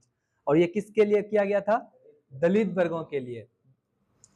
1936 में लखनऊ में गठित अखिल भारतीय किसान कांग्रेस सभा के प्रथम संस्थापक कौन थे? स्वामी सहजानंद सरस्वती थे। जो 1936 में लखनऊ में गठित हुआ था अखिल भारतीय किसान कांग्रेस सभा, उसी में ये प्रथम अध्यक्ष थे, स्वामी सहजानंद सरस्वती। भूदान आंदोलन की शुरुआत कब हुई थी? कब हुई थी? 1951 में। और किसने किया था? विनोबा भावे ने किया था। और कहां पे हुआ था? आंध्र प्रदेश के पोचमपल्ली से हुआ था भूदान आंदोलन। ये भूदान आंदोलन पूछा जाता है किसने शुरुआत किया था, तो याद रखना विनोबा भावे ने। बारदोली सत्याग्रह का नेतृत्व किसने किया था? और कब किया था? 28। बारदोली सत्याग्रह 1928 ईस्वी में हुआ था, जिसका नेतृत्व किया था सरदार वल्लभ भाई पटेल। और इसको किस नाम से जाना जाता है? लौह पुरुष के नाम से। कहेगा कि सरदार वल्लभ भाई पटेल को सरदार की उपाधि किसने दिया था? बारदोली की महिलाओं ने। मतलब बारदोली जब सत्याग्रह चल रहा था ना, तो वहीं पर जो महिलाएं सब थी, तो उसी ने उसको सरदार का दिया था उपाधि, सरदार वल्लभ भाई पटेल का। कहेगा लौह पुरुष की उपाधि किसने दिया था? तो उसको लौह पुरुष जो कहा जाता है, किसके द्वारा मतलब उपाधि दिया गया था? तो गांधी जी के द्वारा। और सरदार की उपाधि अभी जस्ट बताएं, बारदोली की महिलाओं ने। प्रथम गोलमेज सम्मेलन कब हुआ था? 12 नवंबर 1930 को हुआ था प्रथम गोलमेज सम्मेलन। और कहां पे हुआ था? लंदन में। किसके समय? लॉर्ड इरविन के समय हुआ था प्रथम गोलमेज सम्मेलन। फिर कहेगा द्वितीय गोलमेज सम्मेलन कब हुआ था? 1931। द्वितीय हुआ था 1931 में। और ये भी कहां हुआ था? लंदन में ही। और कहेगा प्रथम गोलमेज सम्मेलन का उद्घाटन कौन किए थे? जॉर्ज पंचम ने किया था। और जिसका अध्यक्ष कौन था? Ramsay McDonald. हाँ, ये क्वेश्चन आता है कि प्रथम गोलमेज सम्मेलन का जो अध्यक्षता किया था किसने किया था? रेमजे मैकडोनल्ड ने। और उद्घाटनकर्ता कौन थे? जॉर्ज पंचम। द्वितीय गोलमेज सम्मेलन में कांग्रेस का एकमात्र प्रतिनिधि थे कौन? ये इंपॉर्टेंट रहता है कि कहता है कि महात्मा गांधी जो किस गोलमेज सम्मेलन में भाग लिए थे? द्वितीय। और ये क्या थे? ये अकेले ऐसा थे, यहाँ पे अकेले इस कांग्रेस का एक ऐसा थे जो कि इसने अपना भाग लिया था दूसरे गोलमेज सम्मेलन में। गांधी इरविन समझौता कब हुआ था? 5 मार्च 1931 को गांधी इरविन समझौता हुआ था। और तृतीय गोलमेज सम्मेलन कब हुआ था? देखो अभी तक कितना गोलमेज सम्मेलन हुआ? 3। प्रथम कब? 1930 में, 12 नवंबर 1930। द्वितीय कब? 1931। और तृतीय कब? 1932 में। 30, 31 और 32 याद रखना। तीनों गोलमेज सम्मेलन के समय इंग्लैंड के प्रधानमंत्री कौन थे?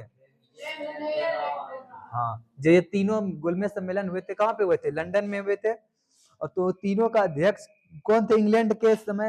इंग्लैंड में प्रधानमंत्री कौन थे? तो रेमजे मैकडोनल्ड थे।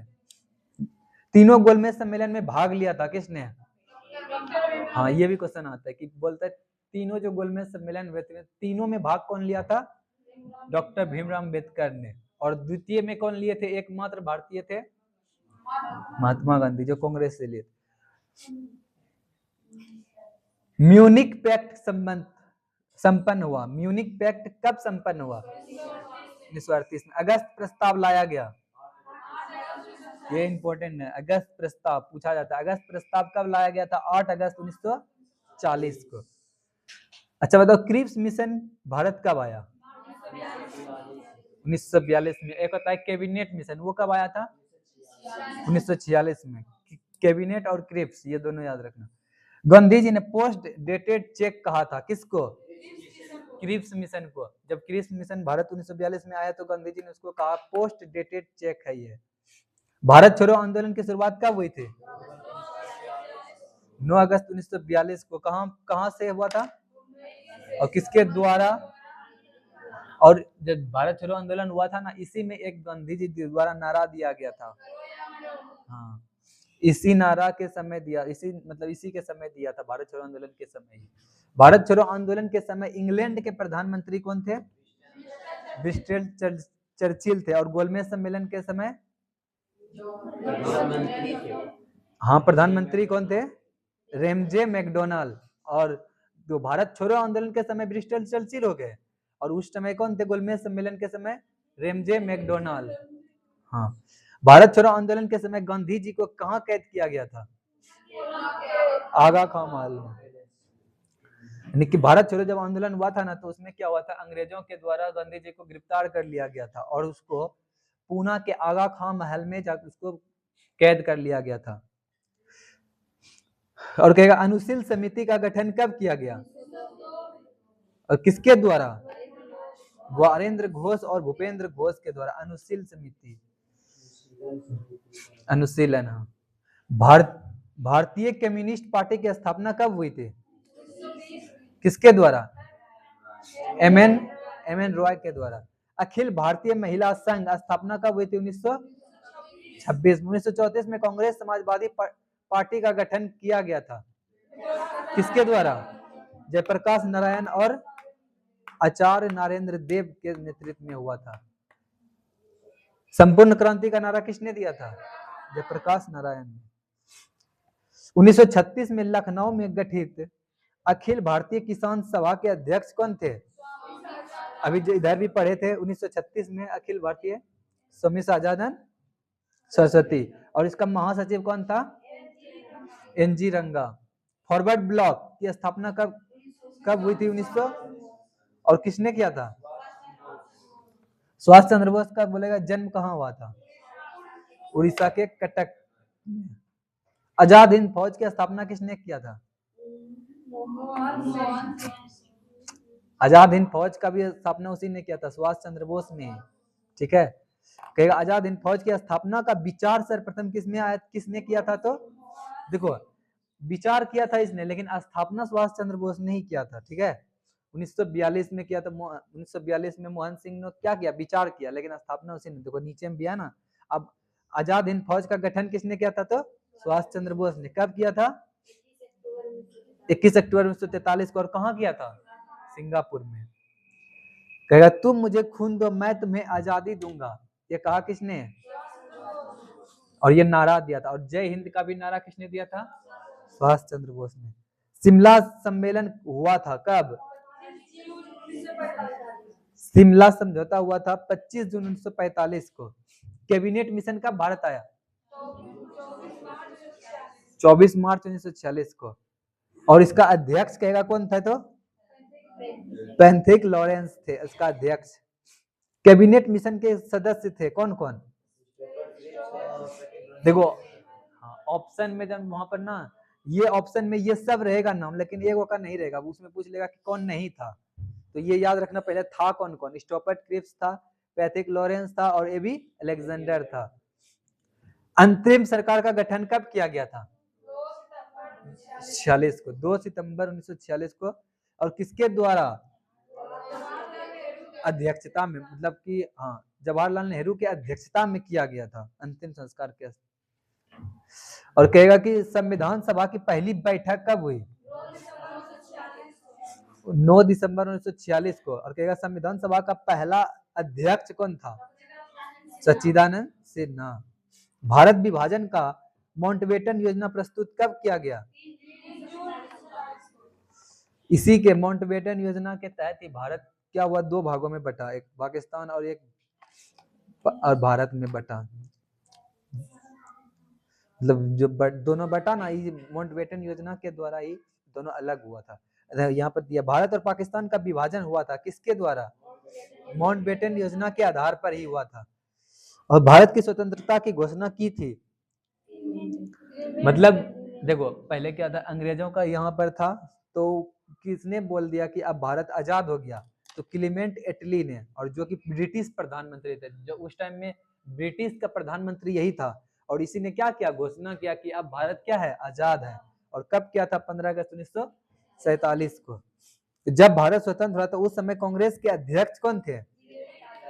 जेबी कृपलानी थे, ये कांग्रेस के अध्यक्ष थी। तो इसको हटाते हैं। तो बताना, भारत के महान न्यायवादी की नियुक्ति कौन करता है? कौन करता है? राष्ट्रपति करते हैं। ये भारत का सबसे बड़ा विधि अधिकारी होता है। कहेगा कि भारत का सबसे बड़ा विधि अधिकारी कौन होता है? महान्यायवादी होता है, जिसको कहते हैं इंग्लिश में अटॉर्नी जनरल, अटॉर्नी जनरल। और ये क्या होता है? भारत का महान्यायवादी ना तो संसद का सदस्य होता है और ना मंत्रिमंडल का। ये ऐसा ये एक पद है, विधि अधिकारी पद है, जो कि ना संसद का सदस्य होता है और ना मंत्रिमंडल का होता है, लेकिन वह किसी भी सदन में बोल सकता है।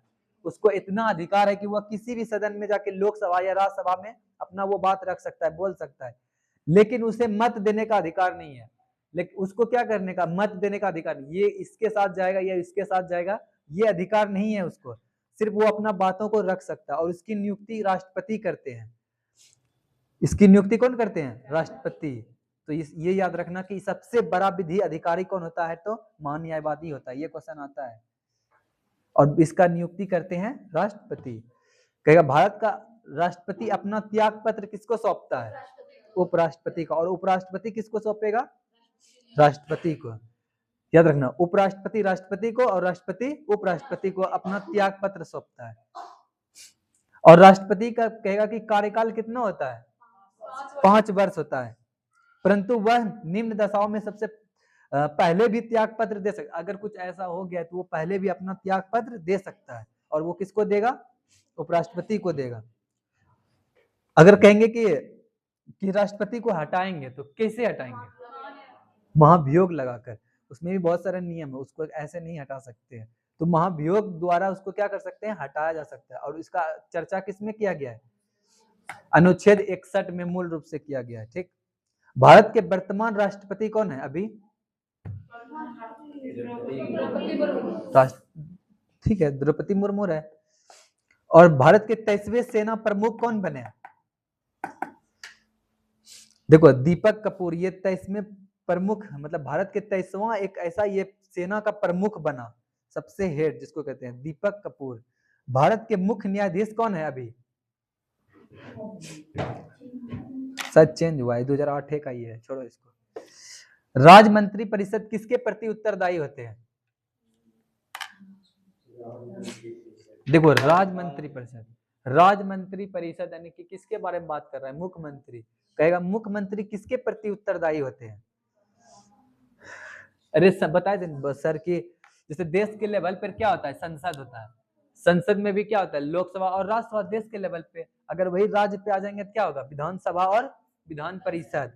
तो राज्य मंत्री परिषद हमेशा याद रखना कि विधानसभा के प्रति उत्तरदायी होते हैं, और वहीं पर अगर जहाँ रहता कि राज्य मंत्री परिषद, वहां पर रहता कि प्रधानमंत्री किसके प्रति उत्तरदायी होते हैं? तो लोकसभा के प्रति उत्तरदायी होते हैं।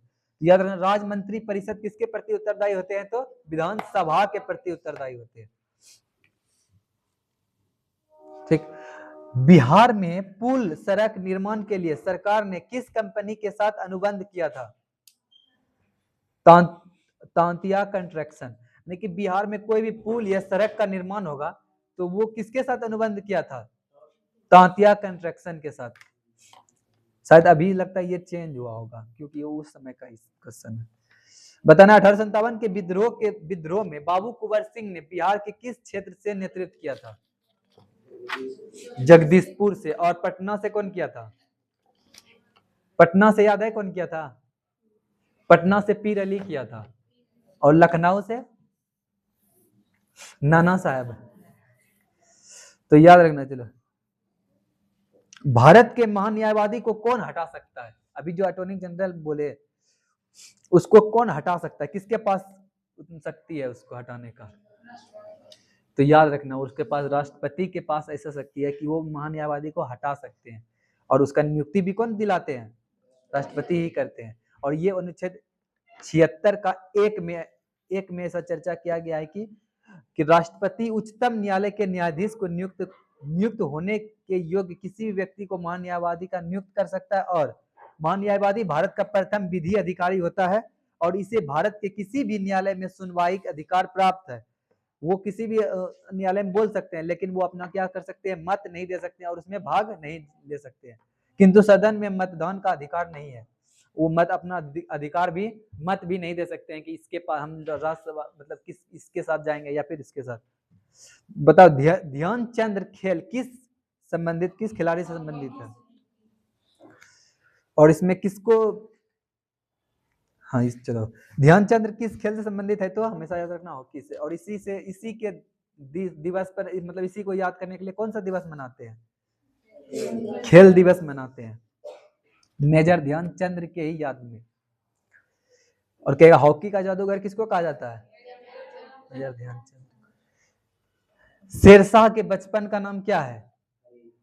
फरीद, सलीम, रहीम, मुरीद। तो फरीद नाम है, याद रखना, शेरशाह का। कहेगा भारतीय राष्ट्रीय कांग्रेस की स्थापना कब हुई थी? डेट बताओ। 28 दिसंबर 1800। और कहां पे हुआ था? हाँ, वो सही बोल रही है। देखो, हुआ क्या था कि पहले पुणे में होने वाला था, लेकिन पुणे में क्या हुआ? वहां एक बीमारी फैल गया, प्लेग, और जिसके कारण वहां पर नहीं हुआ, वहां से स्थगित हो गया। और जाके फिर कहां पे हुआ? बंबई में गोकुल दास तेजपाल संस्कृत कॉलेज था, उसी में क्या हुआ? स्थापना हुआ। किसका? भारतीय राष्ट्रीय कांग्रेस का। और प्रथम इसका अध्यक्ष कौन थे? वो संस्थापक हुए? नहीं, अध्यक्ष पूछ रहे, WC बनर्जी। और कहेगा स्थापना किसने किया था तब AOU। कहेगा मुस्लिम प्रथम अध्यक्ष कौन बने तब? बदरुद्दीन तैयब जी, मुस्लिम। और प्रथम महिला कौन बनी तब? Annie Besant. भारतीय महिला तब? सरोजिनी नायडू। इतना क्वेश्चन याद रखना इससे। व्यावगत का सिद्धांत, डॉक्ट्रिन ऑफ लैप्स, किससे संबंधित है? लॉर्ड कैनिंग से, लॉर्ड कर्नवालिस से, लॉर्ड डलहौजी से, लॉर्ड मिंटो से। तो लॉर्ड डलहौजी से। डॉक्ट्रिन ऑफ लैप्स, व्यावगत का सिद्धांत। भारत का प्रथम वायसराय कौन था? भारत का प्रथम वायसराय लॉर्ड कैनिंग तो था ना। देखो, वो गवर्नर था पहले, तो लॉर्ड हेस्टिंग या फिर लॉर्ड बेंटिंग, विलियम बेंटिंग आया था। लेकिन यहाँ वायसराय जैसे लगा ना, तो वायसराय आएगा तो क्या करना है? कैनिंग। हमेशा याद रखना, वायसराय लगाएंगे तो कैनिंग, लॉर्ड कैनिंग।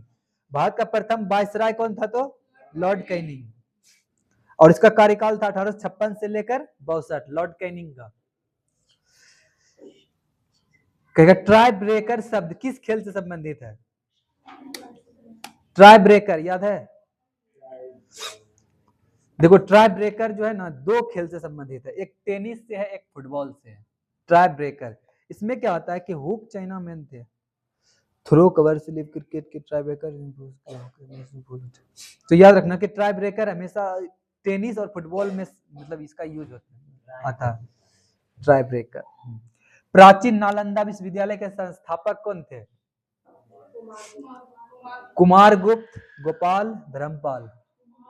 कुमार गुप्त थे, याद रखना। बिहार के नालंदा जिले में स्थित प्राचीन नालंदा विश्वविद्यालय भारत में उच्च शिक्षा का महत्वपूर्ण और विख्यात केंद्र था, और यहाँ देश विदेश के लिए 10,000 छात्रों को पढ़ाने के लिए और 2,000 शिक्षक थे। और इस विश्वविद्यालय की स्थापना गुप्त काल सम्राट कुमार गुप्त ने किया था, जो कि 415 ईसा पूर्व और 415 से 454 ईसा पूर्व में किया था, ईस्वी में किया था। हाँ, ईस्वी है, ईसा पूर्व नहीं, ईस्वी। इसमें नालंदा विश्वविद्यालय को किसने ध्वस्त कर दिया था? बख्तियार खिलजी ने। उसका जब किया था तो लगभग उसमें इतना किताब था, वो 6 माह तक जलते रह गया। और उसका अभी भी साक्ष्य मिलता है वहां पे, लाइब्रेरी जब जाएगी वहां ना, अभी भी कुछ साक्ष्य मिलता है। जब उसका म्यूजियम में घुसेगी तो वहां पर बहुत सारा समय ऐसा कुछ मिलेगा पहले जमाने का। लेकिन अभी तो और अच्छा कर दिया है। अभी यहीं पे 2024 में ही वहां पर उसको सुधारा गया, बहुत सारा नया नया चीज बनाया गया, जिसका उद्घाटन नरेंद्र मोदी करने आए थे। बताओ, मुंगेर निम्नलिखित में किसकी राजधानी थी पहले? मीर कासिम, कुंवर सिंह, सिराजुद्दौला या बिरसा मुंडा?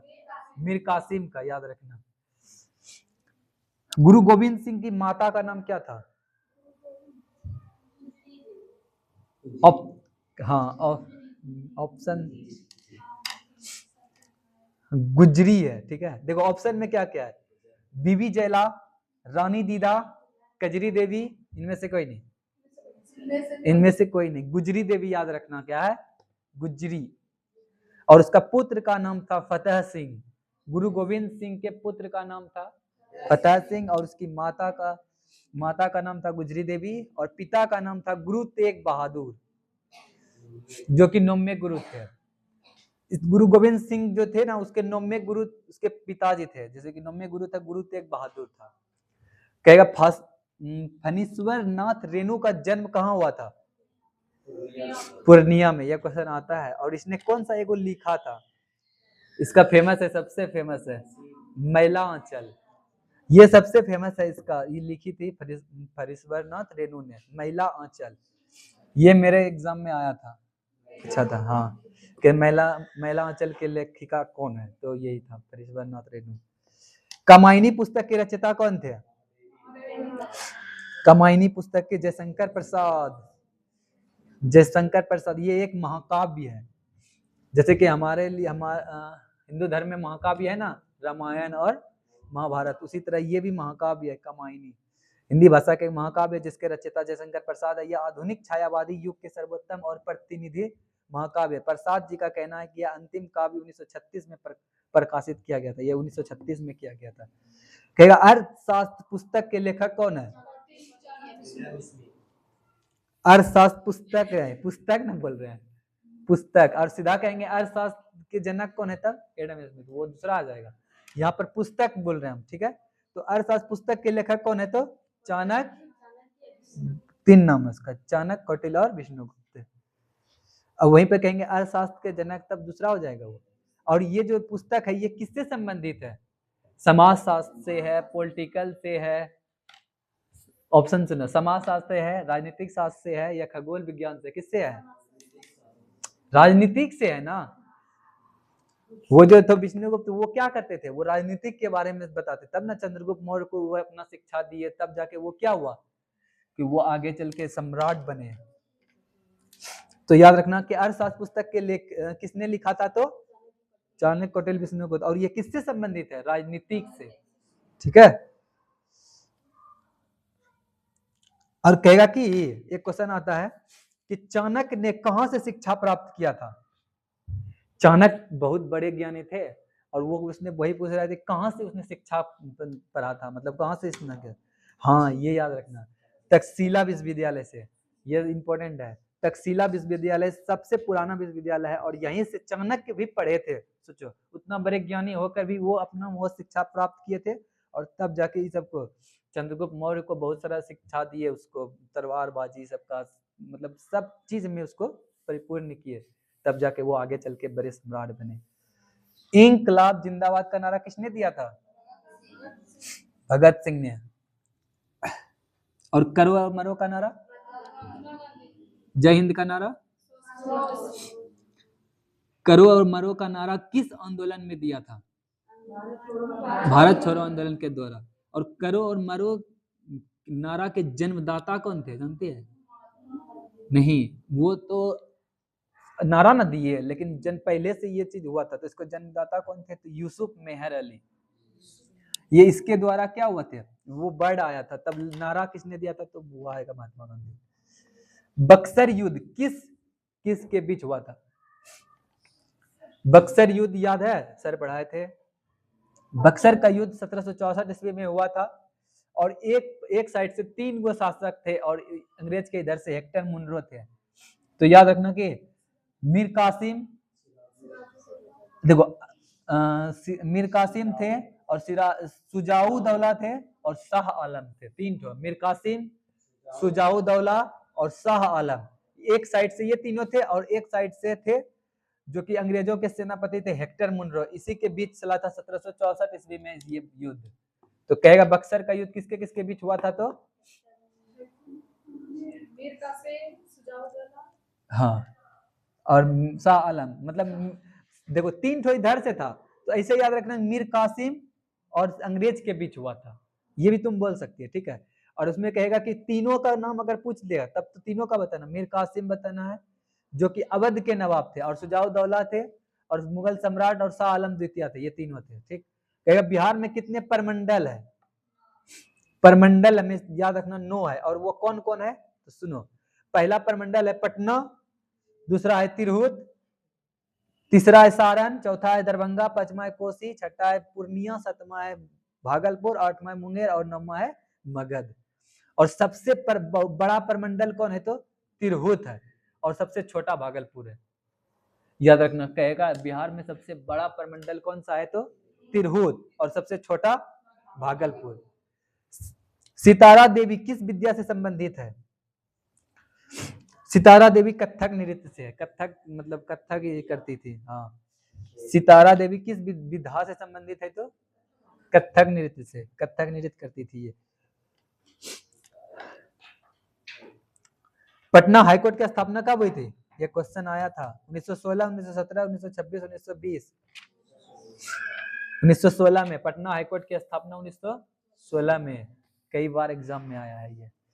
जैन धर्म के 23वें तीर्थंकर कौन थे? पार्श्वनाथ 23वें जी। प्रथम, हाँ, जैन धर्म का संस्थापक ऋषभदेव, ठीक है, ऋषभदेव, ठीक है। और 24वें तीर्थंकर महावीर। और इसका कहाँ पर जन्म हुआ था? एक गांव बताया गया था,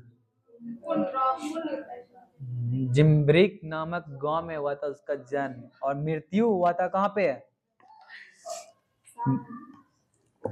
देखो कुंडल ग्राम हुआ था, वैशाली में हुआ था ना, और गांव कहेगा तो जिम्ब्रिक कैसे था। हाँ, और उसकी मृत्यु कहाँ हुई थी? तो याद रखना पावापुरी में हुआ था। कहेगा महावीर की मृत्यु कहाँ हुई थी? पावापुरी में। भगवान बुद्ध का जन्म लुम्बिनी में हुआ था, और लुम्बिनी कहाँ है? नेपाल के तराई में, नेपाल में। और वहां पर एक कपिल नामक वस्तु जगह है। हाँ, झारखंड देश का कौन सा राज्य बना? मतलब झारखंड जो बना, कम्मा राज्य बना। हाँ, ठीक तो बोले, 28वां राज्य बना था, और 29वां कौन था? जो कि अभी क्या हुआ? वो हट गया। 29वां है तेलंगाना ही, लेकिन एगो कैसे तब 28 का राज्य कैसे हुआ? 29 तो था ना, तब 28 को नहीं, कहाँ हटा, कहाँ है? तेलंगाना है तो। हाँ, देखो जम्मू कश्मीर वो हटा था, जम्मू कश्मीर अब क्या हो गया? वो संघ शासित प्रदेश हो गया। इसीलिए क्या हुआ कि देखो राज 29 ही था पहले, था, लेकिन एगो हट गया, तो अभी 28 को बचा है राज, और उसके अंदर शासित क्या बन गया? 8 गो, पहले 7 गो था। तो जम्मू कश्मीर को जब दिया गया दर्जा, तो अब 8 गो हो गया वो, और ये 28 गो हो गया। तो 29वां राज याद रखना तेलंगाना है, और 28वां राज झारखंड। बिहार में लोकसभा की सीटें कितनी है? देखो, नहीं, बिहार में लोकसभा का बात कर रहे हैं। हाँ, लोकसभा का बात कर रहे हैं, 16 गो, ठीक। देखो ये समझ रही है, लोकसभा का बारे में कहेंगे तो 40, और वहां पर राज्यसभा कहेंगे तो वो 16 हो जाएगा। देखो हम लोकसभा राज्यसभा बिहार में पूछ रहे हैं, अगर विधानसभा और विधान परिषद का पूछते तब जाके तुम बोल सकती थी उधर। तो बिहार में लोकसभा की सीटें 40 है, जबकि यहाँ से राज्यसभा कुल 16 सीट है, और विधानसभा में कुल, विधानसभा का बात कर रहे हैं आप। देखो बिहार में विधानसभा में 243 है, और विधान परिषद का 75 है। विधान परिषद 75 है, और विधानसभा में है 243, और लोकसभा का 40, और राज्यसभा का 16, ठीक है। अंतर्राष्ट्रीय महिला दिवस कब मनाया जाता है? 8 मार्च को। और राष्ट्रीय महिला,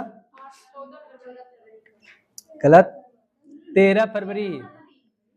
राष्ट्रीय महिला दिवस 13 फरवरी, लिख लो नहीं तो। नहीं 14 नहीं, 13।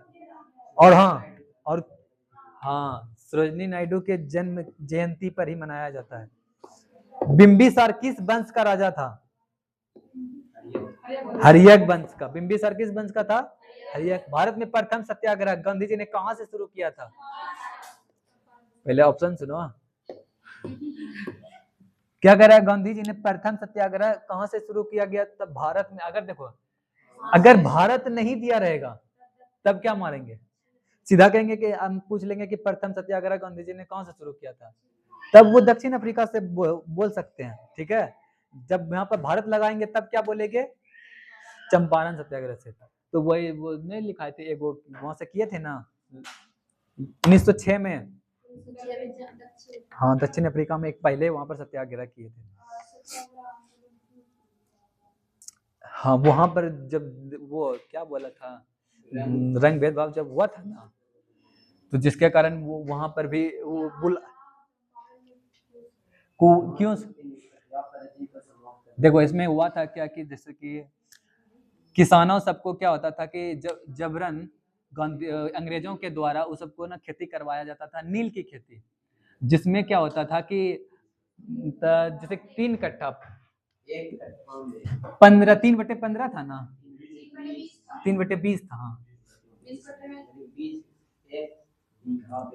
जैसे कोई 20 कट्ठा का 1 बीघा होता है। अभी यहाँ पे हम लोग यहाँ पे 20 कट्ठा में 1 बीघा, उसमें कहता था कि 20 कट्ठा में 3 कट्ठा जो है ना, तुम ना नील की खेती करो। अंग्रेज जबरदस्ती करता था ये, और ये अंग्रेज क्या होता था, ये जबरदस्ती करवाता था, और इस अंग्रेजों को क्या होता था, बहुत सारा नील से फायदा होता था, जिसमें ना लेकिन किसानों को बहुत घाटा होता था। वो लोग करना नहीं चाहते थे, लेकिन उन लोग को बहुत घाटा होता। क्यों होता था कि जैसे 3 कट्ठा में जैसे करते थे ना जमीन में वो नील की खेती, तो ये जानती है, ये ना बंजर हो जाता था ये भूमि। जब एक बार नील की खेती यहाँ पर होता था तो वहाँ दोबारा फसल सब नहीं उगा सकते हैं, मतलब बहुत कम होता, वहाँ का उर्वरा शक्ति मिट्टी का खत्म हो जाता था, जिसके कारण वो बंजर भूमि हो जाता था, जिसके कारण क्या होता था, किसानों को बहुत इससे परेशानी होती थी।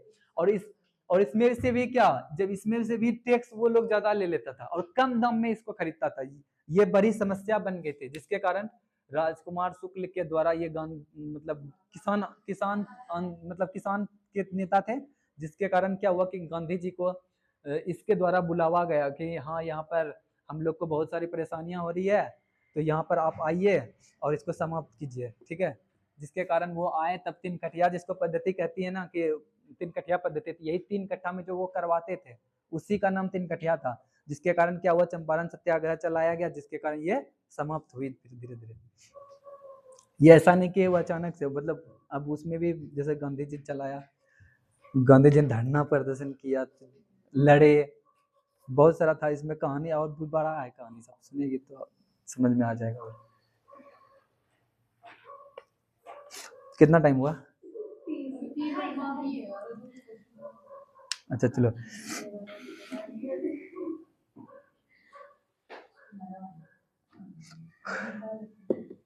देखो इसमें क्या था कि जब दक्षिण अफ्रीका से 1915 में गांधी जी लौटे ना, तो गांधी जी ने भारत में अपना पहला सफल सत्याग्रह बिहार के चंपारण जिले में किया, जो 1917 में किया था। और राजकुमार शुक्ल ने गांधी जी को चंपारण आने का आग्रह किया था। मतलब पहले पत्र चलता था, तो पत्र लिख के दिया था गांधी जी को। यह सत्याग्रह 3 कठिया प्रथा के विरोध में चला था। इसी आंदोलन के पश्चात गांधी जी को अपनी पहचान मिली। जब ये आंदोलन चला ना, तो ये सफल हो गया ये आंदोलन। 3 कठिया पद्धति क्या हुआ, अंग्रेजों के द्वारा समाप्त कर दिया गया। अब यहाँ से क्या हुआ कि किसानों को आजाद कर दिया कि नहीं, आप ये मतलब किसानों को बोल दिया कि अब नहीं करना है नील की खेती, अब सीधा किसानी करना। तो वही यहाँ से क्या हुआ, गांधी जी के द्वारा सफल हुआ, और यहीं से गांधी जी का नया पहचान मिला। तभी क्या हुआ, गांधी जी को सब लोग जानने लगे, पूरा भारत में जानने लगे। तब उसको महात्मा की उपाधि से भी संवर्धित किया गया, वहीं से उसको महात्मा का उपाधि भी मिला, जो कि रविन्द्रनाथ टैगोर के द्वारा दिया गया था। भारतीय स्टेट बैंक ने हाल ही में भारत के बाहर कहां अपनी नई शाखा को, इसको छोड़ो, सार्क का सबसे नया सदस्य कौन था? सार्क ये एक है, समझो इसमें अफगानिस्तान जो है ना, अफगानिस्तान नया देश है, मतलब सदस्य है। इसमें क्या होता है, दक्षिण एशियाई क्षेत्रों के सहयोग, सार्क की स्थापना 7 या 8 दिसंबर 1985 को की गई थी। इसका मुख्यालय काठमांडू में है। इसके संस्थापक देश भारत, पाकिस्तान, बांग्लादेश, भूटान, श्रीलंका और मालदीव था, और नया अफगानिस्तान जुड़ा हुआ है। सार्क एक तरह से एक समूह है, ठीक है, सार्क एक समूह है जिसका मुख्यालय कहाँ है, काठमांडू में है। और इसमें से 8 देश है, जैसे कि भारत है, पाकिस्तान है, बांग्लादेश है, नेपाल, भूटान और श्रीलंका, मालदीव और नया एक जुड़ा है इधर अफगानिस्तान है, जो कि 8वें सदस्य के रूप में ये सम्मिलित हो। तो वही पूछता है इसमें कि सार्क में सबसे नया देश कौन जुड़ा था, अफगानिस्तान। यूएनओ के बारे में कौन कौन बताएगी, यूएनओ क्या होता है, बहुत इंपॉर्टेंट है यूएनओ भी बहुत इंपॉर्टेंट। देखो यूएनओ एक तरह से समझो कि एक गुट है, राष्ट्र संघ है, इसमें ये एक तरह से सुरक्षा का काम करता है, सभी देशों का सुरक्षा का काम करता है। देखो यूएनओ की स्थापना जो हुई थी 24 अक्टूबर 1945 को हुई थी और इसका मुख्यालय न्यूयॉर्क में है, जो कि अमेरिका में है। और इसमें वर्तमान में संयुक्त राष्ट्र संघ यूएन के सदस्य 193 है टोटल। कहेगा यूएनओ में कितना सदस्य देश है, तो देखो सदस्य देश है कितना, 193 सदस्य देश है इसका। और ये 193 देशों को रक्षा प्रदान यूएनओ करता है, यानी कि इसी इन 193 देशों में अगर किसी पर अगर कुछ हमला होता है या फिर कुछ सबको जरूरत, पैसा का जरूरत या कुछ भी हो वैसा अगर होता है तो यूएनओ के द्वारा उसको सहायता प्रदान किया जाता है। और कहेगा यूएनओ में जो है ना, हाँ यूएनओ में ये मुख्य रूप से 2 भाषा चलता है, वहाँ का मुख्य रूप से 2 कार्यकारी भाषा है, अंग्रेजी और फ्रेंच, याद रखना। और यूएनओ में 15 सदस्य होते हैं, 15 होते हैं टोटल, और 10 होते हैं क्या होते हैं, अस्थायी होते हैं और 5 अस्थायी होते हैं। मतलब 5 अस्थायी का मतलब वो परमानेंट रहेंगे ही रहेंगे, लेकिन वो 10 जो होता है वो अस्थायी होता है, जो कि हर 2 वर्ष में क्या होता है वो चेंज होते रहता है। तो इतना जानना। शिवाजी को किसने कैद किया था, शिवाजी को किसने कैद किया था, औरंगजेब ने, याद रखना। शिवाजी को किसने कैद किया था, तो औरंगजेब ने। कहेगा महात्मा गांधी कब भारतीय राष्ट्रीय कांग्रेस के अध्यक्ष बने थे, अभी बताए थे तुम लोग को, याद है, ये क्वेश्चन समझना। देखो कहेगा महात्मा गांधी जी भारतीय राष्ट्रीय कांग्रेस के अध्यक्ष पहली बार बने थे और उसी में एक बेलगांव का हुआ था, याद है, हाँ अभी तो याद है। बेलगांव मतलब कांग्रेस का जब सम्मेलन हो रहा था तो बेलगांव में एक ये कांग्रेस में अधिवेशन में गए थे, बेलगांव अधिवेशन में। ये सबसे पहले यहीं पर क्या किए थे, ये अध्यक्षता किए थे। तो गांधी जी ने सिर्फ एक बार 1924 में बेलगांव में कांग्रेस के 40वें, कौन सा ये अधिवेशन था, कांग्रेस का 40वां अधिवेशन था, उसी में भाग लिया था इसने, गांधी जी ने। और फर्स्ट टाइम कांग्रेस से अगर लिए थे तो यही में लिए थे 1924 में, याद रखना। और कहाँ पे, बेलगांव में, कर्नाटक में। और 40वें अधिवेशन की अध्यक्षता किए थे ये। बंगाल विभाजन कब हुआ था, और इस समय कौन थे, कौन थे, लॉर्ड कर्जन थे। बंगाल विभाजन की घोषणा 1905 में की गई थी, और जो 7 अगस्त में कोलकाता टाउन में, ये छोड़ो। राज्यसभा और लोकसभा के संयुक्त बैठक को कौन बुलाता है, हाँ देखो क्वेश्चन समझो, राज्यसभा और लोकसभा के संयुक्त बैठक, जैसे राज्यसभा और लोकसभा में क्या वो मतभेद हो गया, तो अब क्या होगा कि संयुक्त बैठक बुलाया जाएगा, दोनों के अध्यक्ष को बुलाए जाएंगे। तो वो कौन बुलाता है, राष्ट्रपति बुलाते हैं, और इसी को कहते हैं आहूत। यानी कि वही बोलता है ना कि राज्यसभा और लोकसभा के आहूत कौन करता है उसका बैठक को, राष्ट्रपति। लेकिन अध्यक्षता कौन करेगा, हेड, वहां पे हेड कौन रहेगा, अध्यक्ष कौन बनेगा, अध्यक्षता कहेंगे लोकसभा के अध्यक्ष, ठीक है। बुलाएंगे दोनों को राष्ट्रपति, लेकिन राष्ट्रपति क्या करेंगे, अध्यक्षता नहीं करेंगे, लोकसभा के अध्यक्ष जाके वहां पर अध्यक्षता करेंगे इसका। चलो इतना ही रहने देते हैं।